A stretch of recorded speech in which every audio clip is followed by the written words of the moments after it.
channel, he has a very interesting mix of content. It seems like most of his recent videos are either TikTok levels, 10 things not to do at Dunkin' Donuts, 10 things not to do at Starbucks, 10 things not to do at KFC. Honestly, it's fascinating to me, and I want to show you guys. So let's go ahead and watch this video. It's called 10 things not to do at McDonald's 2. Hello, ma'am, sir. Can I please order one hot coffee, please? Will that be it, sir? Yeah, that would be...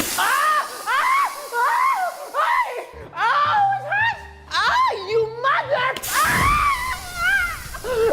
fire! Alright, well, pretty solid start to a video, right? First thing you shouldn't do at McDonald's, order coffee, because they'll literally kill you. That's kind of a neat little life hack, right? I never knew that. Is that kind of like a secret menu? Like how at Jamba Juice, if you can order like secret smoothies that aren't on the menu, and at McDonald's, if you order a coffee, which is arguably one of their most popular items, they'll burn you to death. So you can kind of see what I'm saying, right? Like, this is anti-relatable. There is no part of this that I was like, oh yeah, that happens to me all the time. I can relate to that. It was a woman walking into McDonald's and getting lit on fire with coffee. That can't happen, can it? Don't talk to the manager.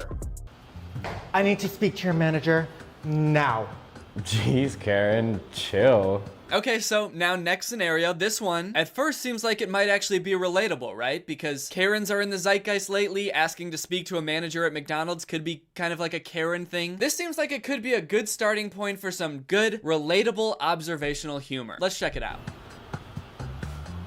What seems to be the problem here? Okay, yeah, never mind. It's not relatable anymore. The manager is Ronald McDonald. We have left the world where real things happen. Big dear man.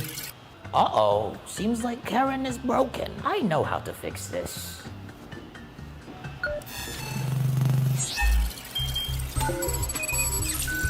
And now the Karen's a robot? See, this one almost started with a premise that makes sense, and then it just took a left turn. And then it took like 50 more left turns. It's just so hard to follow. It's like, is this even a story? Is there a plot to this? They're just like doing random things and crazy things are happening. I think it's really funny with these to take like the jokes that are supposed to be in here and try to imagine a stand-up comedian telling them instead. How about those Karens at McDonald's? You guys know the ones? They're always asking to talk to the manager. Yes. This guy knows what I'm talking about. And then the manager comes out and it's Ronald McDonald. Ronald McDonald is the manager of every McDonald's. What is he talking about? I have no fucking idea. He said Ronald McDonald? What? Well, it's not actually Ronald McDonald. It's Ronald McDonald mixed with the Joker, right? No. He manages every McDonald's. No, he's not real. He comes out to talk to the Karen. He's like a mascot. And the Karen is malfunctioning because she's like, she was a robot the whole time. Wait, what? Classic Karen stuff. You're literally not making any sense. Wait, that doesn't happen. Are you just trying to make any sense? Okay, all right, easy, okay? I guess people don't get that one. I'll do a different joke. Okay, here, I got one. How come every time I order chicken nuggets at McDonald's, they bend me over the counter and start spanking my bare butt? No! Oh, that happen to anyone else? It happens every time I order chicken nuggets. No. It's never happened to me. Has it happened to you? No, I don't think so. It doesn't happen to anyone else? Somebody throw coffee at this asshole. Please tell me it happens to someone else. Yeah, set him on fire. Don't go to the drive-thru. Okay, so far, two of the things that we're not supposed to do is order coffee and go through the drive-thru. Is there anything we can do at McDonald's? I feel like by the end of it, they're gonna like list everything that I would have done at McDonald's. Maybe it would be more helpful if they made a list of things that you can do at McDonald's. I swear by the end of this video, it's gonna be like, number 10, things not to do at McDonald's. Don't ever go to McDonald's. If I ever see your ass at McDonald's, I'm gonna kick your butt. We're literally gonna kill you. We're gonna throw hot coffee on you, and then we're gonna stab you with pitchforks. Don't try to fix the ice cream machine. It's just right down there. Oh, gotcha. Yeah, right down there. There you go. Yeah, right down there. I like that he said, yeah, I think I can see it, as he's like staring at the wall. There. Oh yeah, the ice cream machine. Don't worry, I got it. No, dude, it's over here. Huh? The ice cream machine? It's right here. All right, I think I got it working, dude. This is gonna be some tasty ice cream. Could they not have just put something on that shelf that like kind of resembles an ice cream machine? They like rented or built this entire McDonald's set. They wrote the script out beforehand. They knew they were going to need something that looks like an ice cream machine. I assume that they write these beforehand. I guess I don't really know. In fact, maybe not. Or also they could have just changed the line to, I don't think I see it. Like he could have just been like, no, there's not an ice cream machine down here. And then they hit him in the head with the bottle. One of the weirdest things I think you'll notice about these videos is how the production value is simultaneously really good and also really bad. They have this whole set, they've got costumes, they're wearing like uniforms, they've got certain props, they've got a nice camera, they've got lighting. But then for the script, they were apparently just like, we can just say anything and it's fine. Don't be a food inspector. Right this way, Mr. Food Inspector. What is this? You should have left Woody on the chance. Master! Now stay here for the rest of your life. Daddy, is that you? It's me, your son. I love you, Tucker, my son. Dad, chill. Coochie. Honey, when we going to bed? Okay, aside from the fact that I literally have no idea what's going on or where this is going, I feel like every woman character in the videos that Guava Juice makes is like weirdly sexual for some reason. Like they either give them really big boobies and they're saying things like, when are we going to bed, sweetheart? Or there's another one of these McDonald's videos where Wendy from Wendy's shows up and she's like this. I know a place where you can have anything you like. Which is really weird because I'm pretty sure Wendy is supposed to be like a little girl and not a grown man. Don't ask for a McFlurry. McWater. McGirl. McFire. And McAir. McFlurry. That was so cool. How is that don't order a McFlurry from McDonald's? If anything, that makes me want to order one more. That was sick. Even the dude who got the McFlurry was like, damn, that was really cool. Things not to do at McDonald's. Never order a McFlurry. You wanna know why? Because they might give you a goddamn McFlurry. And it's gonna taste good, and it's gonna be exactly what you wanted. And, oh yeah, they're also gonna make it in a really sick way. You know what else likes cheese? Mouse? Mickey Mouse? I don't know why that's so funny to me, those two lines. You know what else likes cheese? Mouse? Not mice, just mouse. You know what likes cheese? Mouse. There's only one mouse, and you bet your ass he likes cheese. Okay, that's enough about McDonald's. Let's check out 10 things not to do at Dunkin' Donuts. Here are 10 things not to do at Dunkin' Donuts. Wait, no! The production value of these videos is so confusing. They have like an entire Dunkin' Donuts set built with the orange walls and the signs. They've got like flat screen TVs with the menus behind them. This isn't filmed in a real Dunkin' Donuts. They made this set. They make these whole ass sets just to make these confusing videos. Don't ask if there are more donuts in the back. Hey, wise guy, you got any donuts in the back? Whatever is available on display, sir. Hey, you see, wise guy? I want the flavors, not the leftovers. I want the flavors, not the leftovers. Do you think that they write these down before they film them? Like, what does that line even mean? The donuts that are in front of him aren't leftovers. They're the donuts that are on display. I want the flavors? I just feel like it's so easy to make sense, especially when you've got probably so many resources like they do to be able to, you know, take time and write these videos beforehand. If I had to guess, I would say they probably have multiple writers. It still somehow comes off like they have to improv every scene. Like they're on this crazy time crunch and they don't have time to like figure out the plot at all before they start and they just have to like go into it blind. Okay, come on, we gotta do this quick, okay? Action. What? I don't know my lines. You didn't give me anything. Just say something about the donuts. Anything. I don't want these leftovers. I don't want leftover. I want, some kind of flavors. I want flavors. Okay, cut. Yeah, sorry, I know. We should probably redo that take. That didn't make any sense. All right, we're moving on, everybody. Next scene. Wait, what? But that was so bad. It didn't make any sense. Hey, buddy. Don't be so hard on yourself, all right? That was the best acting I've ever seen. How? Wait, but they must do some kind of writing because I'm pretty sure Guava Juice is playing both parts in a lot of these scenes, if not all of them. So they must have it written down because like they have to be talking to each other. I mean, maybe that's why it kind of seems like they're not really talking to each other and they're both just saying whatever they want to say. Don't fuss over the munchkin amounts. Wait, is this video sponsored by Dunkin' Donuts? It's starting to feel like these are messages that like corporate Dunkin' Donuts would put out to try to get people to act how they want in their stores. Don't ask if we've got more donuts in the back. Don't fuss about the munchkin amounts, all right? We're gonna give you however many munchkins we want, and you're just gonna have to deal with it, okay? The next one's like, things not to do in Dunkin' Donuts. Never not buy all the donuts. How about that? And never say anything bad about the CEO either. While you're in Dunkin' Donuts, you better not disrespect David Hoffman. It hurts my feeling. I mean, it hurts his feelings. David Hoffman isn't writing this. This isn't David Hoffman. Man, don't be silly. I'm here to dunk these donuts. If you're not gonna help me, I'm gonna do it myself. Best kid. Whoa, Calm down, bro. You can't do that to our donuts! These videos make me feel tired. These videos make me feel like I need to take a nap. Don't bring Starbucks inside Dunkin' Donuts. Okay, another one that kind of makes it seem like this was written by corporate Dunkin'. Hey kids, we're just like you. We're making silly videos about Among Us and corporate entities like Dunkin' Donuts. You know what would be really cool and funny? If you didn't buy Starbucks ever again. We were thinking that that would be kind of fun and goofy, so we're sending our friend Guava Juice to tell you about it. Who you'll listen to, right? Okay, cool. Don't ask for free donuts at closing time.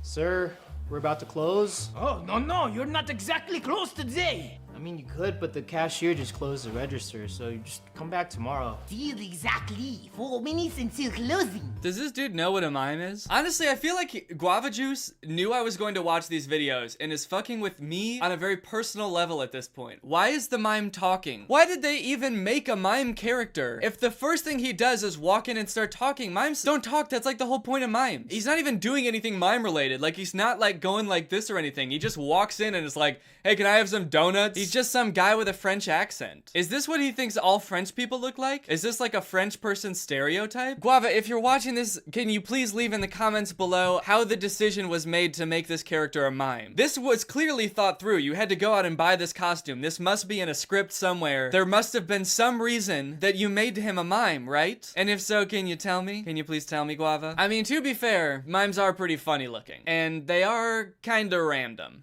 So I'll give him that. At the end of the day, I think that's what Guava Juice's videos boil down to. Just being random. It doesn't really matter what the things not to do at Dunkin' Donuts are. They're really just a vessel for him to insert as many random things happening as possible. I feel kind of weird critiquing it because a random shit is kind of funny sometimes. If you try to learn about comedy, one of the first things people tell you is a lot of it's about like subverting people's expectations, you know? Doing something random is kind of a way to do that. And like, I do that sometimes too. I'll put like a random thing in a video because I think it's funny. But I think the difference is like inserting a random joke as a punchline every once in a while versus literally nothing not random happens. Everything in this entire video was random. To the point where like he can't really subvert our expectations anymore because our expectation is just that something random is going to happen at all times. It will confuse me, but it probably won't make me laugh. And you know what? His videos do get like between 4 to 20 million views per video. So obviously someone finds them funny. So people do find these funny. Kids probably like them a lot, but I just don't. Anyways, I think that's enough Guava Juice for today. So now it's time to talk about our sponsor, ExpressVPN. Guys, when it comes to internet service providers, the sad reality is a lot of times you really don't have a choice in which one you end up with. I know in the house we live in now, we only had 2 options pretty much for internet service providers. And I've lived in apartment buildings where I literally only had 1 option, which sucks because it basically gives them a monopoly in whatever area you live in. And they can do all this crazy stuff to you without you really being able to do anything about it. One of the worst things that many ISPs do is actually store all of your data and activity and then sell it to other big tech companies and advertisers, which is quite frankly a dang good reason to start using ExpressVPN. ExpressVPN is an app that you can get on all your favorite devices. I've got it on my desktop computer, my laptop, and even my phone, and it encrypts all your data and tunnels it through a secure VPN server. So that way, your snoopy little ISP can't be snooping on your precious data. I've been using ExpressVPN for a really long time. It's super important to me that my internet is secure at all times, especially when so much of my life and livelihood is on the internet, and I'm sure a lot of people have a similar situation. It's super easy to use. You just download the app, and then with one click of a button, you're using it. They do all this without slowing your internet connection. ExpressVPN's got the fastest speeds, and they also have 24/7 customer support, and that's why they're rated #1 on services like CNET and Wired. So if you want to check out ExpressVPN and find out how you can get 3 months for free, then check out the link in my description. That's expressvpn.com/Danny Gonzalez. That's expressvpn.com/Danny Gonzalez. Thanks to ExpressVPN for sponsoring this video, and thank you to you guys for checking out ExpressVPN. All right, well, I hope you guys enjoyed this video. If you're new here and you're not subscribed yet, make sure you subscribe and turn on my notifications to join Greg. That's what I call my fans. All right, well, I'll see you next time. Bye. This video is over now. Go find something else to watch, or just watch this video. I know we had a lot of fun, but you can't stay on this end screen forever. This video is over now, so why are you still watching this? What's up, Greg? I hope you're having a great day. Welcome back to another episode of me saying the same line over and over, trying to sound funny, and then editing out all the bad takes so that I sound really put together and clever. All right, gang, it's that time again. I know it's been a while, But today we're going to be watching another Disney Channel original movie. This one is called Pixel Perfect. I feel like I say this every time I do a Disney Channel movie review, but I have never seen this movie before. Actually, one of my friends suggested I make a video about this movie. They said it was a lot like How to Build a Better Boy, which, if you've seen that video, you know I love. And you know what? After watching it, I have to agree, it is very similar to How to Build a Better Boy, except that this movie came out in 2004, like 17 years ago. And you know what? It is probably the most 2004 movie you'll ever see. The music in this movie, the actors in this movie, it's got Ricky Ullman from Phil of the Future. The wardrobe, the book bags. Remember those book bags? I remember really wanting one of those book bags when I was 10. So this movie's all about holograms. The movie starts off with the main character, Roscoe. He's using his dad's computer to make a cat hologram. I guess his dad works at some hologram company. And unbeknownst to the dad, Roscoe sneaks onto his computer from time to time to make his own little holograms, and today he's made a cat. Roscoe's kind of the nerdy type, because this is a Disney Channel movie and he's the main character. And when he's not doing homework or making cat holograms, he's helping his friend Sam out with her band. Yes, this movie's also about a band, because this is a Disney Channel movie and that's just what they're about. Every Disney Channel movie is about a band. I don't know if he's like their manager or if he just like helps them market themselves. He goes to their shows and auditions and films them and sort of advocates for them. One of the first scenes in the movie is Sam's band auditioning to play at this club for kids, and the owner of the club is not enjoying himself.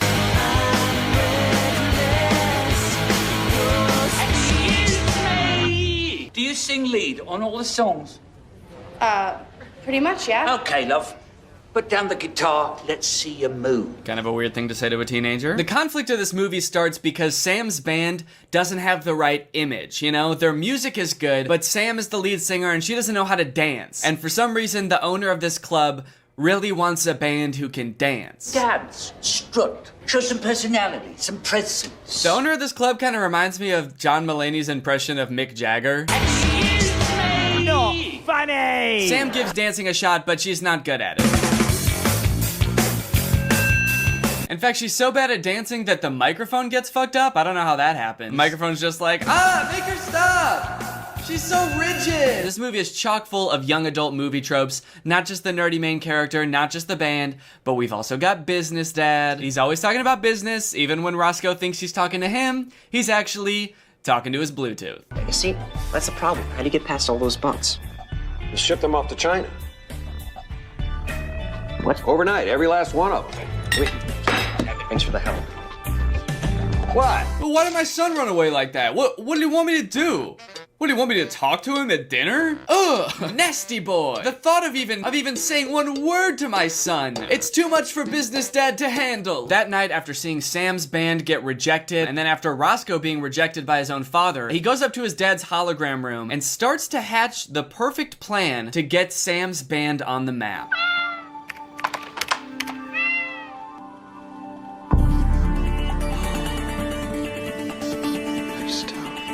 That's it! Nice tone. I'll make the cat sing! Singing cat hologram! Just kidding, he makes a girl. He makes a hologram of a human girl. So using references of a bunch of famous women actors, a bunch of pop singers, he gets to work crafting the perfect lead singer that can sing and dance and put on a show. It's a really good thing that Roscoe's dad has so many pictures of famous women in his office. I guess he must have known that they would come in handy at some point. I'm just not exactly sure why he had so many. Meanwhile, since Sam is feeling pretty down about her abilities as the lead singer, the band is holding auditions for a new lead singer. My life is a bad school lunch. It ain't no Sunday brunch.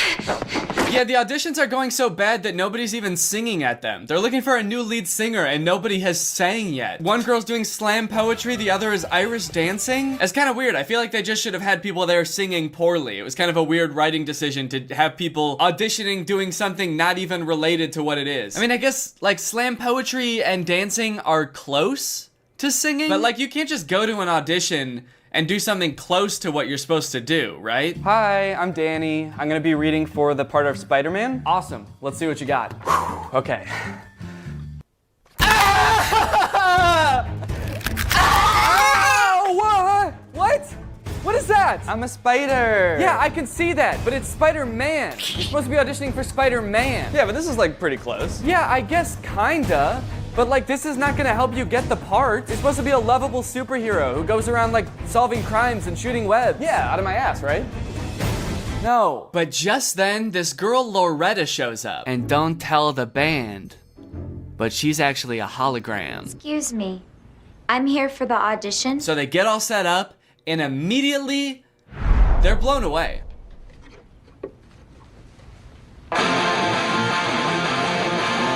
All Loretta does is like put her leg up in the air, and the girl in back is like, oh, whoa, okay. Hold on a second, guys. This might be the real deal. This girl just put her leg in the air. Even if she does this for like 3 minutes and doesn't even sing, this would still be pretty impressive. But, you know, since she's a computer program, and she's literally programmed to be perfect at singing and dancing, she kills it. She does the most 2004 dance routine ever. She ends it with a really long spin, which everyone finds really impressive. Really long spin, actually. Damn. She's fun for a while. I do feel like Roscoe could have gone in a little bit more on the dance moves. Like, she's a hologram, so she can do like literally anything. She can defy physics. I feel like it'd be cool if Roscoe made her do some shit that's impossible for humans to do. That way, like, other lead singers can't even compete on any level. Like, this seemingly normal girl comes out of nowhere and she starts singing and she's like pretty good, but then she like, I don't know, turns into an airplane or something. That'd be sick. But yeah, whatever. I guess her kind of long spin was cool too. I don't think I caught your name. Loretta. Loretta Modern. Well, it's nice to meet you. Okay, I feel like they could have tried a little bit harder on that falling sequence. She tripped because she stepped on a cable, not like she tripped over the cable. She just stepped on it. And I guess that threw her off her balance so much that she like just collapsed. So nice to meet you, by the way. Whoa! Oh, who put this fucking death trap here? Ladies, meet your new lead singer.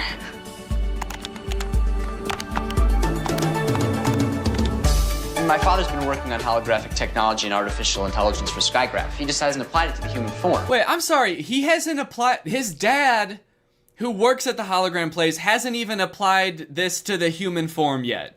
And somehow Roscoe made this overnight. Just in one night, he just kind of cranked out a girl. Before we get too far into this, there's a lot about the technology of this movie that, quite frankly, does not make any sense to me. I feel like it's just totally nonsensical. Like, they could have explained it better by just being like, it's magic, actually. And it's happened so much throughout this movie that it's almost to the point where, like, I don't even want to bring it up because I feel like it'll just be annoying for me to keep harping on this. Almost, though.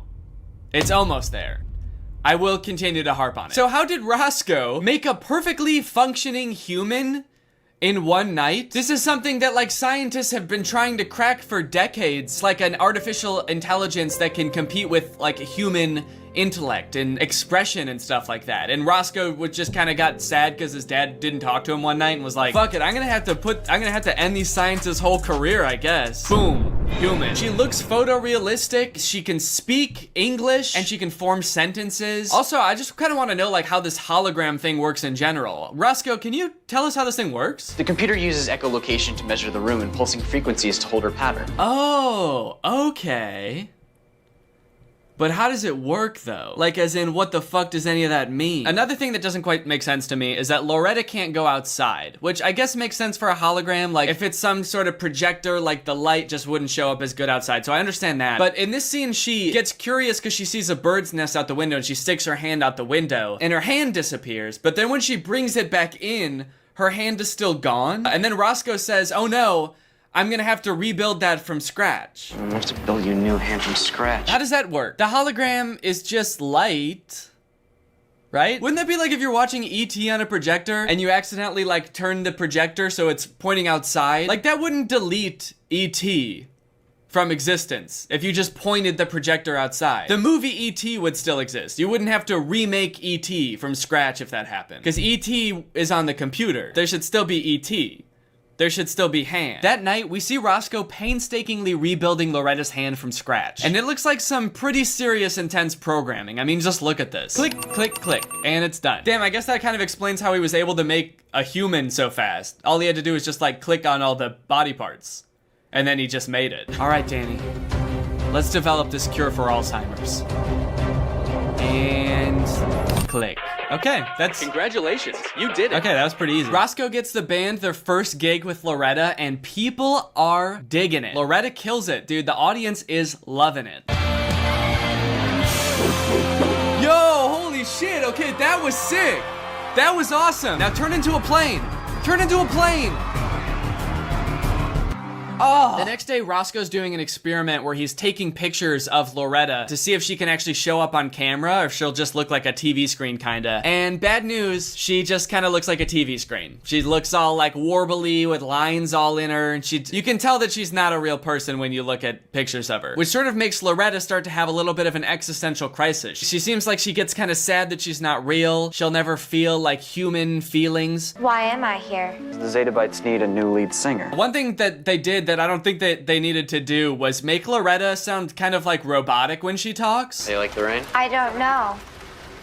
It only happens outside. I can't go outside. Because when she's on stage, she like sings exactly like a normal person would. She's very expressive. Her voice has a lot of emotion in it. But then for some reason, the second she gets off stage, she's just like, I am a robot. This performance was at their high school, and it went so well, in fact, that one of Roscoe's friends tries to get Roscoe to hook him up with Loretta. You gotta set me up with Loretta. And he wants to go on a date with her so bad that he threatens to have Roscoe's dad fired. Hey, too bad about your dad, by the way. My dad? What happened to my dad? Between you and me, my mom's been talking about shutting down his project, not enough results. Why? When?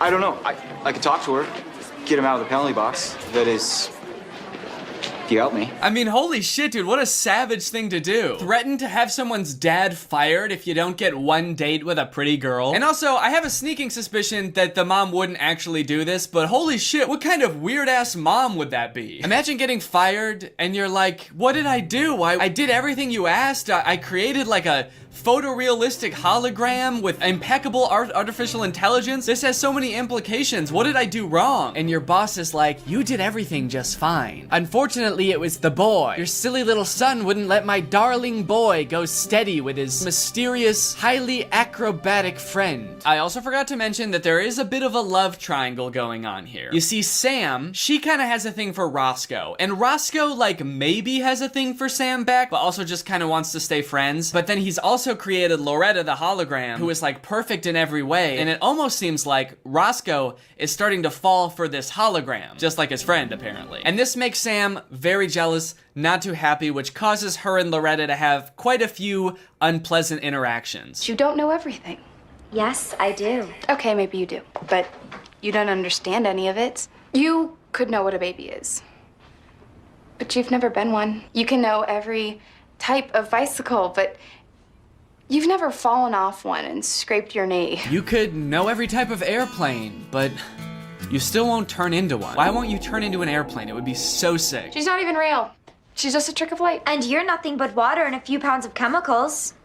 Maybe a few more pounds than you really need. What? Oh my god, dude, this robot is so mean. Why would she be mean? Why would that be something that's programmed into her? Why is she programmed to do anything except sing and dance? Did Roscoe program this hologram to be mean on purpose? Okay.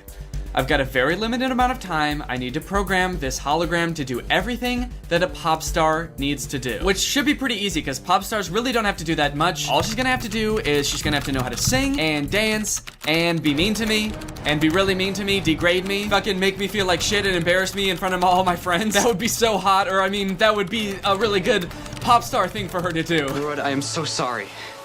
That's okay. I've been enjoying the rain. It must be wonderful What? to feel the rain. Oh man, this is kind of sad. She's sad because she knows she'll never be a human. She'll never get to feel the rain on her skin. She'll never get to feel any human emotions. Damn, I would feel bad for her if she wasn't so fucking mean. You are so mean, Loretta. And also, you are a robot with no emotions, so you're probably not even actually sad. And touching rain is not even that fun, so pick something else to be jealous about. The next day, Sam goes into Roscoe's dad's office and finds some stuff that, she doesn't really like. Save me.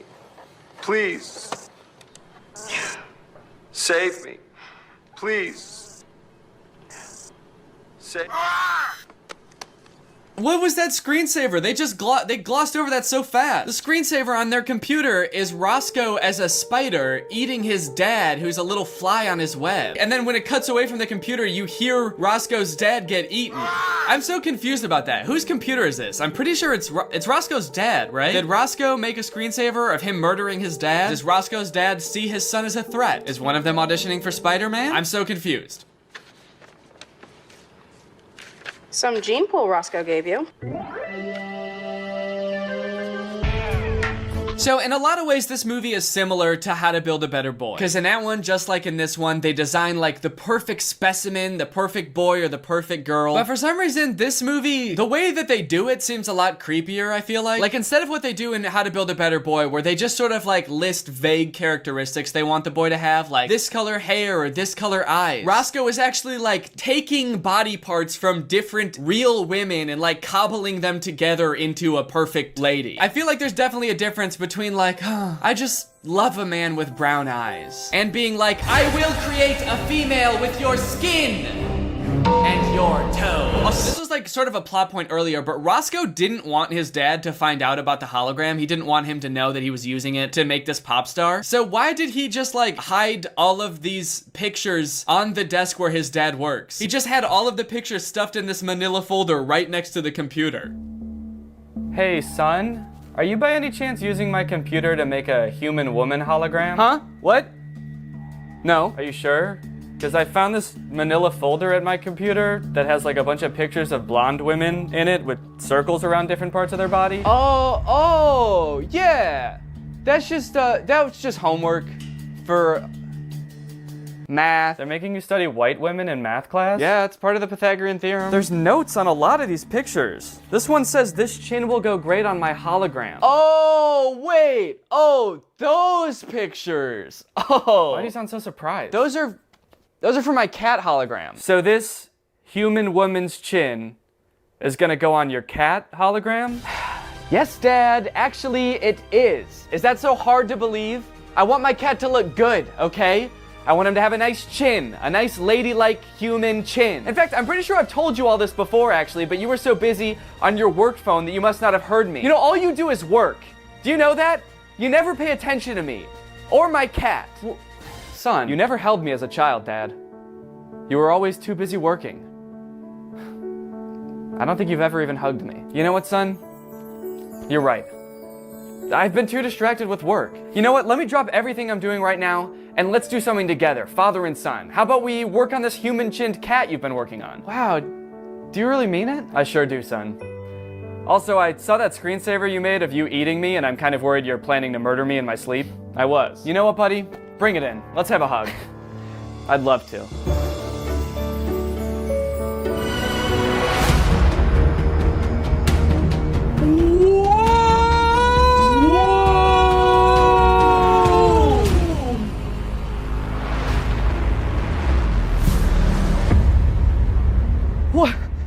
What the hell? Dad, you're a hologram? What? No, I just have weak knees. Dad, I'm not dumb. No, really, dude, I just have weak baby knees. I swear to God, I wouldn't play about this type of shit. Dad, it's okay. I don't care if you're a hologram, all right? You're still my dad. Now, come on, let's forget all about this. I'm sorry, this is too awkward. I gotta go. What? Go where? What? Dad! Dad! Dad!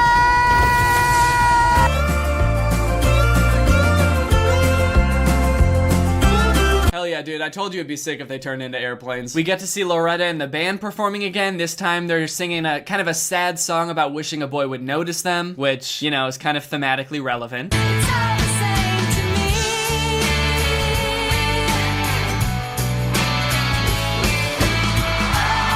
She ends the performance with a double backflip off of a stool. The flips are honestly one of my favorite parts of this movie. They're so over the top, especially in this performance. They're so out of place. Like, this song is a sad song about being like, oh, my crush will never notice me. And then she just does like this impossible feat of acrobatics. It does not fit the vibe of the song at all. Actually, during this performance though, there's like news trucks outside because they're so excited about Loretta or whatever. And one of the satellites on the news truck falls and I guess points at Loretta, which interferes with her signal, and then it starts playing the news on her.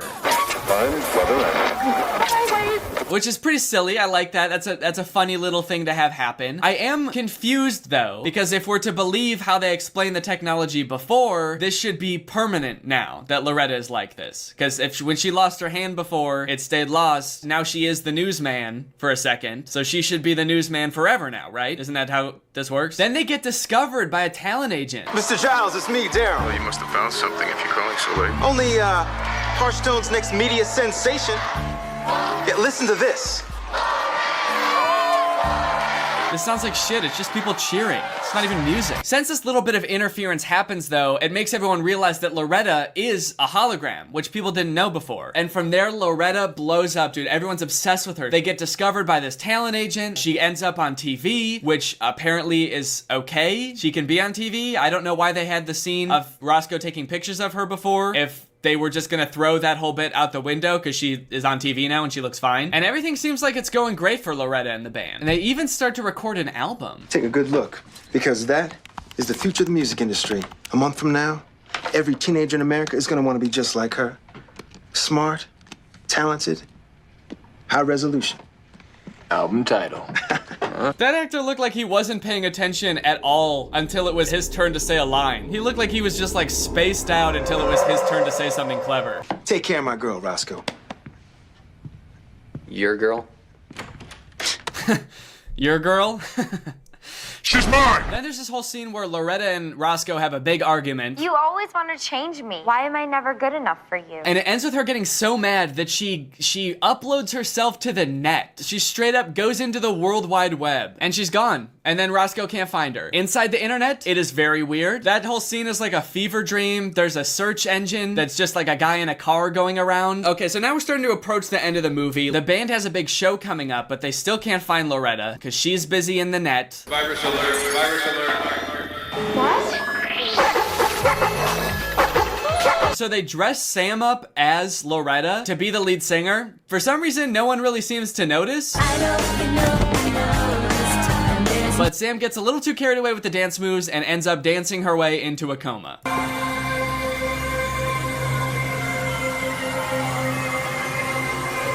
Damn. I guess the microphone from earlier was right. She really did suck at dancing. The end of the movie is so strange. Loretta finally shows up after being gone for a while. She sees that Sam is in a coma, and she sees that there's wires attached to her brain because they're monitoring her. And she says, wait a minute, I can fix Sam. I can just go into her brain and fix the coma. Loretta, no. It's not a computer. If you go in there, you can't come out. Loretta, no! And she ends up going in there and then taking over Sam's mind. She's waking up. Hi, Roscoe. Loretta? Super creepy concept and makes Loretta seem like evil. Oh my god, Sam, you're okay. I'm alive! Yeah, this movie kind of turns into like a horror movie for a second. Even when Loretta is in Sam's mind, it's all dark and scary, and Sam is in there, she's all sad. I guess that's why she's in a coma. She's too sad in her brain. I don't know if that's how they think comas work. The doctor's just like, unfortunately, her fall made her a little bit too sad inside her brain, so she can't come out now. It turns out Loretta just wanted to go and touch the rain in Sam's body, and then she gives her body back to Sam. And then that's kind of the end of the movie. Sam is back, she's happy, they're all free to go back to their normal lives, except Loretta, who never came back out of Sam's brain. And so like, we're not really sure where she is. And then she shows up at the very end looking like a Force ghost from Star Wars. Anyway, that's the end of the movie. So now it's time to talk about our sponsor, Current. But unfortunately, I'm a little busy today, so I can't do the ad read. But lucky for you guys, I just finished developing my first hologram. His name is Tiny Danny, and he's gonna be doing the ad read for me. So Tiny Danny, how about you tell these folks about Current? Hey guys, I'm Tiny Danny. I'm a little hologram that's just like Danny, except I'm tiny. No bigger than a tiny little stick of gum. But unlike other holograms you might have seen, I wasn't programmed to argue or be mean or even to sing and dance, but I was programmed to know a good opportunity when I see one. That's why I'm so excited that this video is sponsored by Current, because Current is giving you guys the opportunity to win $500. If you don't know what Current is, it's banking entirely on your phone. You can get paid, request money, send money to friends. You also get a Visa debit card. This is mine, or rather this is an exact replica of Danny's, because I am a hologram, so this is also a hologram, but the real one looks just like this. And one of my favorite things about Current sponsorships is it means we get to give back to you. Like I said, they are also going to be giving away $500 to 10 people. And here's how you can win. All you have to do is sign up for Current using my link. That's current.com/tinydanny. Then you find me on Current. My username is just @Danny Gonzalez. And you request $500 from me. That's it. That's all you gotta do. Seems like pretty much a win-win to me. It's free and you can win money, so why not? So thank you to Current again for sponsoring this video, and thank you to you guys for checking out Current. And now I have to go stick my head out a window, thus decapitating myself. Back to you, Dan. Thanks, Tiny Danny. All right, guys, well, I hope you enjoyed this video. If you're new here and you're not subscribed yet, make sure you subscribe and turn on my notifications to join Greg. Greg is what I call my fan base here on YouTube, but it's more than just a fan base, you know? It's a family, and it is an army. So keep that in mind when you hit the subscribe button and the notification button. You are technically and legally joining an army, but I mean, we probably won't go to war against anyone. But don't worry about that. Most Gregs have never even seen combat yet. So if you want to join Greg, just subscribe and turn on my notifications, and I will see you guys next time. Bye-bye. This video is over now. Go find something else to watch, or just watch this video. I know we had a lot of fun. But you can't stay on this end screen forever. No. This video is over now. So why are you still watching this? What's up, Greg? I hope you're all having a great day. Welcome back to my channel. This, of course, is another episode of locking your brother in prison for playing Fortnite. It's America's favorite pastime. So someone just sent me this video called My Little Brother Goes to Prison for 24 Hours, and I watched it, and it's hilarious. I think it was on the trending page when he sent it to me also, so there's a good chance that a lot of you might have seen this. It's a video uploaded by FaZe K, who's a member of FaZe Clan. He lives in the FaZe house with all the other FaZe members. None of these words mean anything to me, but they might to you. I don't know what FaZe Clan is. But basically, it's a video where FaZe K's little brother, FaZe Jarvis, who might have the least cool name in all of FaZe Clan, gets sent to prison because he was playing Fortnite, and it's really bad. It's kind of like halfway between a skit and one of those like Rebecca Zamolo videos or Chad Wildclay videos where it's like for little kids and it's obviously not real, but it's just real enough that little kids might believe it's real. It also has one of the weirdest, granted most creative, but also unethical merch plugs I've ever seen in a video. But first, there's one thing I want to talk about, and no, it's not a sponsor. No, it's not me plugging the tour again. Although now that you mention it, I probably should plug the tour. We're going on tour. We've officially announced all of the cities and tour stops for the tour. It's gonna be me and Drew Gooden and Curtis Connor, all going on tour together. We're performing a live comedy show. If you wanna come, all of the tickets are available now. A bunch of venues have sold out, so if you wanna come, you should probably get your tickets sooner rather than later. Because you know what they say, rather late than never. That's not, you know what they say, rather now than never, and if that's not a saying, then it is now. But what I really want to talk about is the fact that I tricked all your dumbasses. That's right, I had you all fooled, because for the past 2 weeks, I was on vacation in Japan, and none of you had any idea. I was in Japan for 10 days, and I pretended not to be, perfectly. Lately, I've seen a lot of videos where people pretended to go on vacation somewhere, or they pretend to go to Coachella, when really they're just at home photoshopping pictures of themselves at these places. So I thought it'd be fun to do the exact same thing, except the opposite, and pretend to not go on vacation. And why, might you ask, would I want to do this?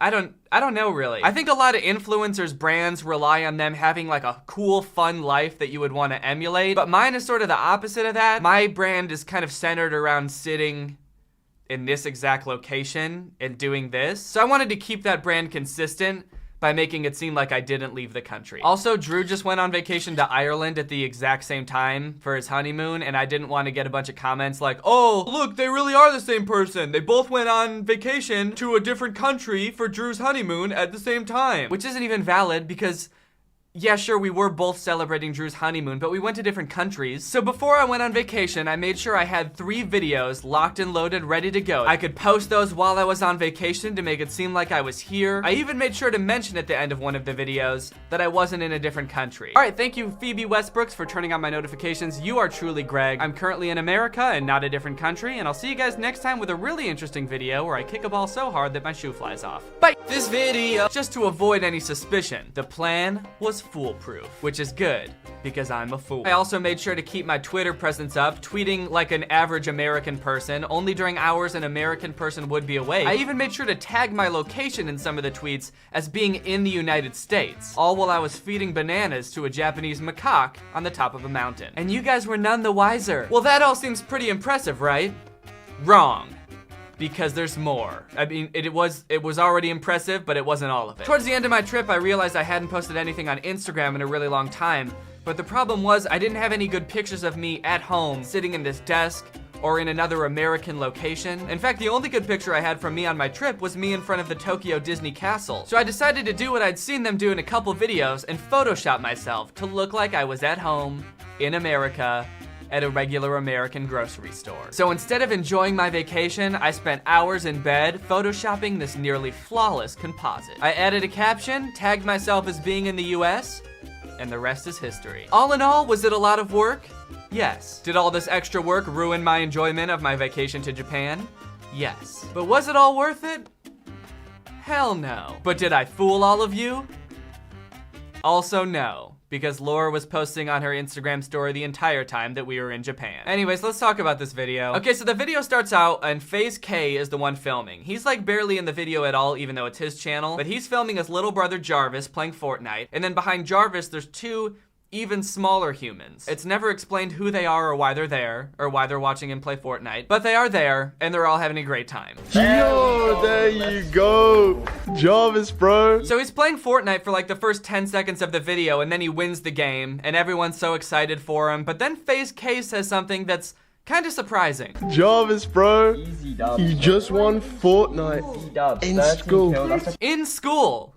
Did you hear him say that? They're playing Fortnite in school. I don't know why I didn't realize that this was a school. I mean, the set is so well designed. This is what every school looks like. Sad gray walls, blank empty bulletin board, sad plant, 3 different age groups of kids. Like, these kids look like they could be in elementary school or maybe middle school. Jarvis looks like he could be in high school. FaZe K, if he ever showed himself, looks like he's too old to be allowed into a high school. So they don't ever say why they were playing Fortnite in a high school. Like, Jarvis brought his entire setup, like his TV and his Xbox and his controller and his headset and everything to play Fortnite in school, and they like never explain why. It's also unclear like when in the day this is. Like, is this during class? Is this before school or after school? They never really mention that. So where he's just in school in this empty ass classroom playing Fortnite. That's insane, man. All right, man. Guess it's time to pack up and leave, bro. I like that the second he wins, they're all just like, all right, time to pack up and go. That's all we came to do. We lugged all of our stuff to school, walked in, set it up, played 1 game of Fortnite, and then won, and then we're like, well, that's that, time to go home. It all seems like a lot of work for not much payoff. It's like, what were you trying to prove? Why didn't you just stay home and play Fortnite? It seems like a lot less work. And the thing is, we'll never know what they were trying to prove because they never explain it. They never say why they did this. So glad you didn't get caught. You're telling me, FaZe K. I'm really glad you guys didn't get caught. Wait a minute. That sounds like something someone would say right before they get caught. Jarvis, what is this? Oh, fuck! Oh, Jarvis. Oh, no, man. So they weren't not lying to me, huh?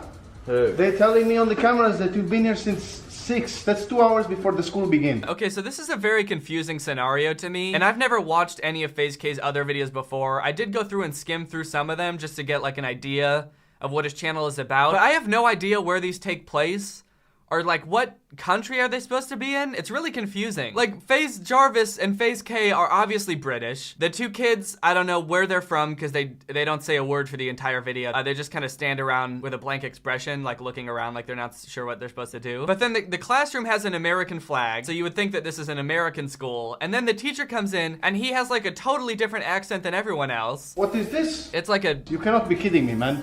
I don't know, is it like Russian or Middle Eastern or Canadian? I don't know. Either way, it only adds another layer of confusion onto this entire scenario that was so confusing already. I mean, it really goes to show what a mixing pot of cultures America really is. I mean, it doesn't matter where you're from, whether you're born here, whether you're British or mute, or from, you know, a different country. Okay, so the teacher comes in and he's like, what are you guys doing in here? I just saw security camera footage that showed you guys sneaking into the school. So maybe it's before school, because he says he saw them sneak in at like 6 in the morning. Getting it all away, don't worry. I'm sorry. Jarvis, I'm going to have to call the police. Oh, no. Please. No, man. No, you don't have to do that. I'm sorry, I have to. Oh, bro. And you too, you guys should know better too. No, these guys just got to school, man. They're not involved. They're not involved, man. At first the teacher's like, you're all in big trouble, but then FaZe K, who's behind the camera, is like, no, they don't have anything to do with this. They just got here. And the teacher just takes their word for it. He's like, oh, okay, sure, I trust you. Okay, yeah, they can go. You do seem like the adult of the group. You are a 23-year-old filming a 16-year-old playing Fortnite in a high school, So I think I can trust you. So the teacher says he's gonna call the police, and then all of a sudden it cuts to them, and they're in a different location. I guess they're waiting for the police to show up. And I don't know what this room is supposed to be. I've never seen a room like this in a school before. There's like a sink and I think it's a toaster oven, and then there's like a scale like the type you would see at a doctor's office. Maybe it's like a teacher's lounge. So like teachers can come in there with their lunch and heat it up and then eat it and then like step on the scale to see how much weight they gain from their lunch and then wash their hands. I'm sorry, man. I'm very sorry, but this is Officer Zioli, okay? I was just on a Yeah, computer. it is considered the trespassing before you're here, before 8 o'clock. Really? Yes, it is considered the trespassing. Oh, no. You have to deal with Officer Zioli, right? I want to ask you, like, So finally the police officer comes in, the teacher introduces Jarvis to the police officer, the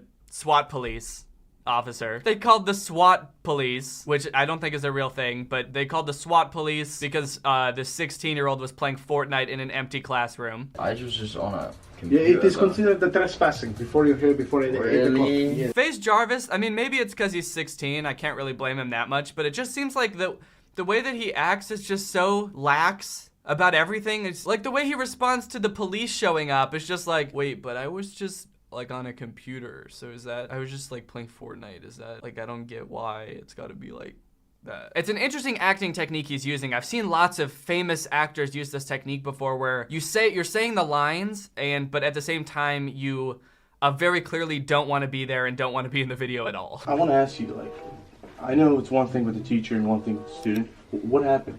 What exactly was it? I was just wanting to win a game of Fortnite, really. Okay, and that's literally all I was doing. What time did you enter the school? Was it a break and entering? Because if that is, I'm gonna have to take you. All I I'm sorry. did was just walk in. I didn't really break in. All right, well, the supervisor checked the camera. It says you broke and enter at 6 in the morning, so you're gonna have to... Jarvis, bro. What? Why did he even ask then? The SWAT officer is like, so I want to get both sides of the story to be fair because, you know, sometimes the teachers can be a little bit biased. So just, you know, did you break into the school? No, I didn't break anything. I just walked in. I didn't break and enter at all. Yeah, well, actually, the teacher said you did. All right? And I'm gonna believe him. You're going downtown and you're gonna go away for a long time for this, bitch. Jarvis, bro. Oh, bro. Meanwhile, Face K is behind the camera the entire time just going, oh no, bro. Oh, Jarvis, no, bro. Oh no, Jarvis, no. Jarvis, it can't be, Jarvis. Like, you don't have to tell Jarvis no. You don't have to keep telling him, oh no, bro. Jarvis already knows, oh no. That's probably going on in his head a lot. Oh no. What have I done?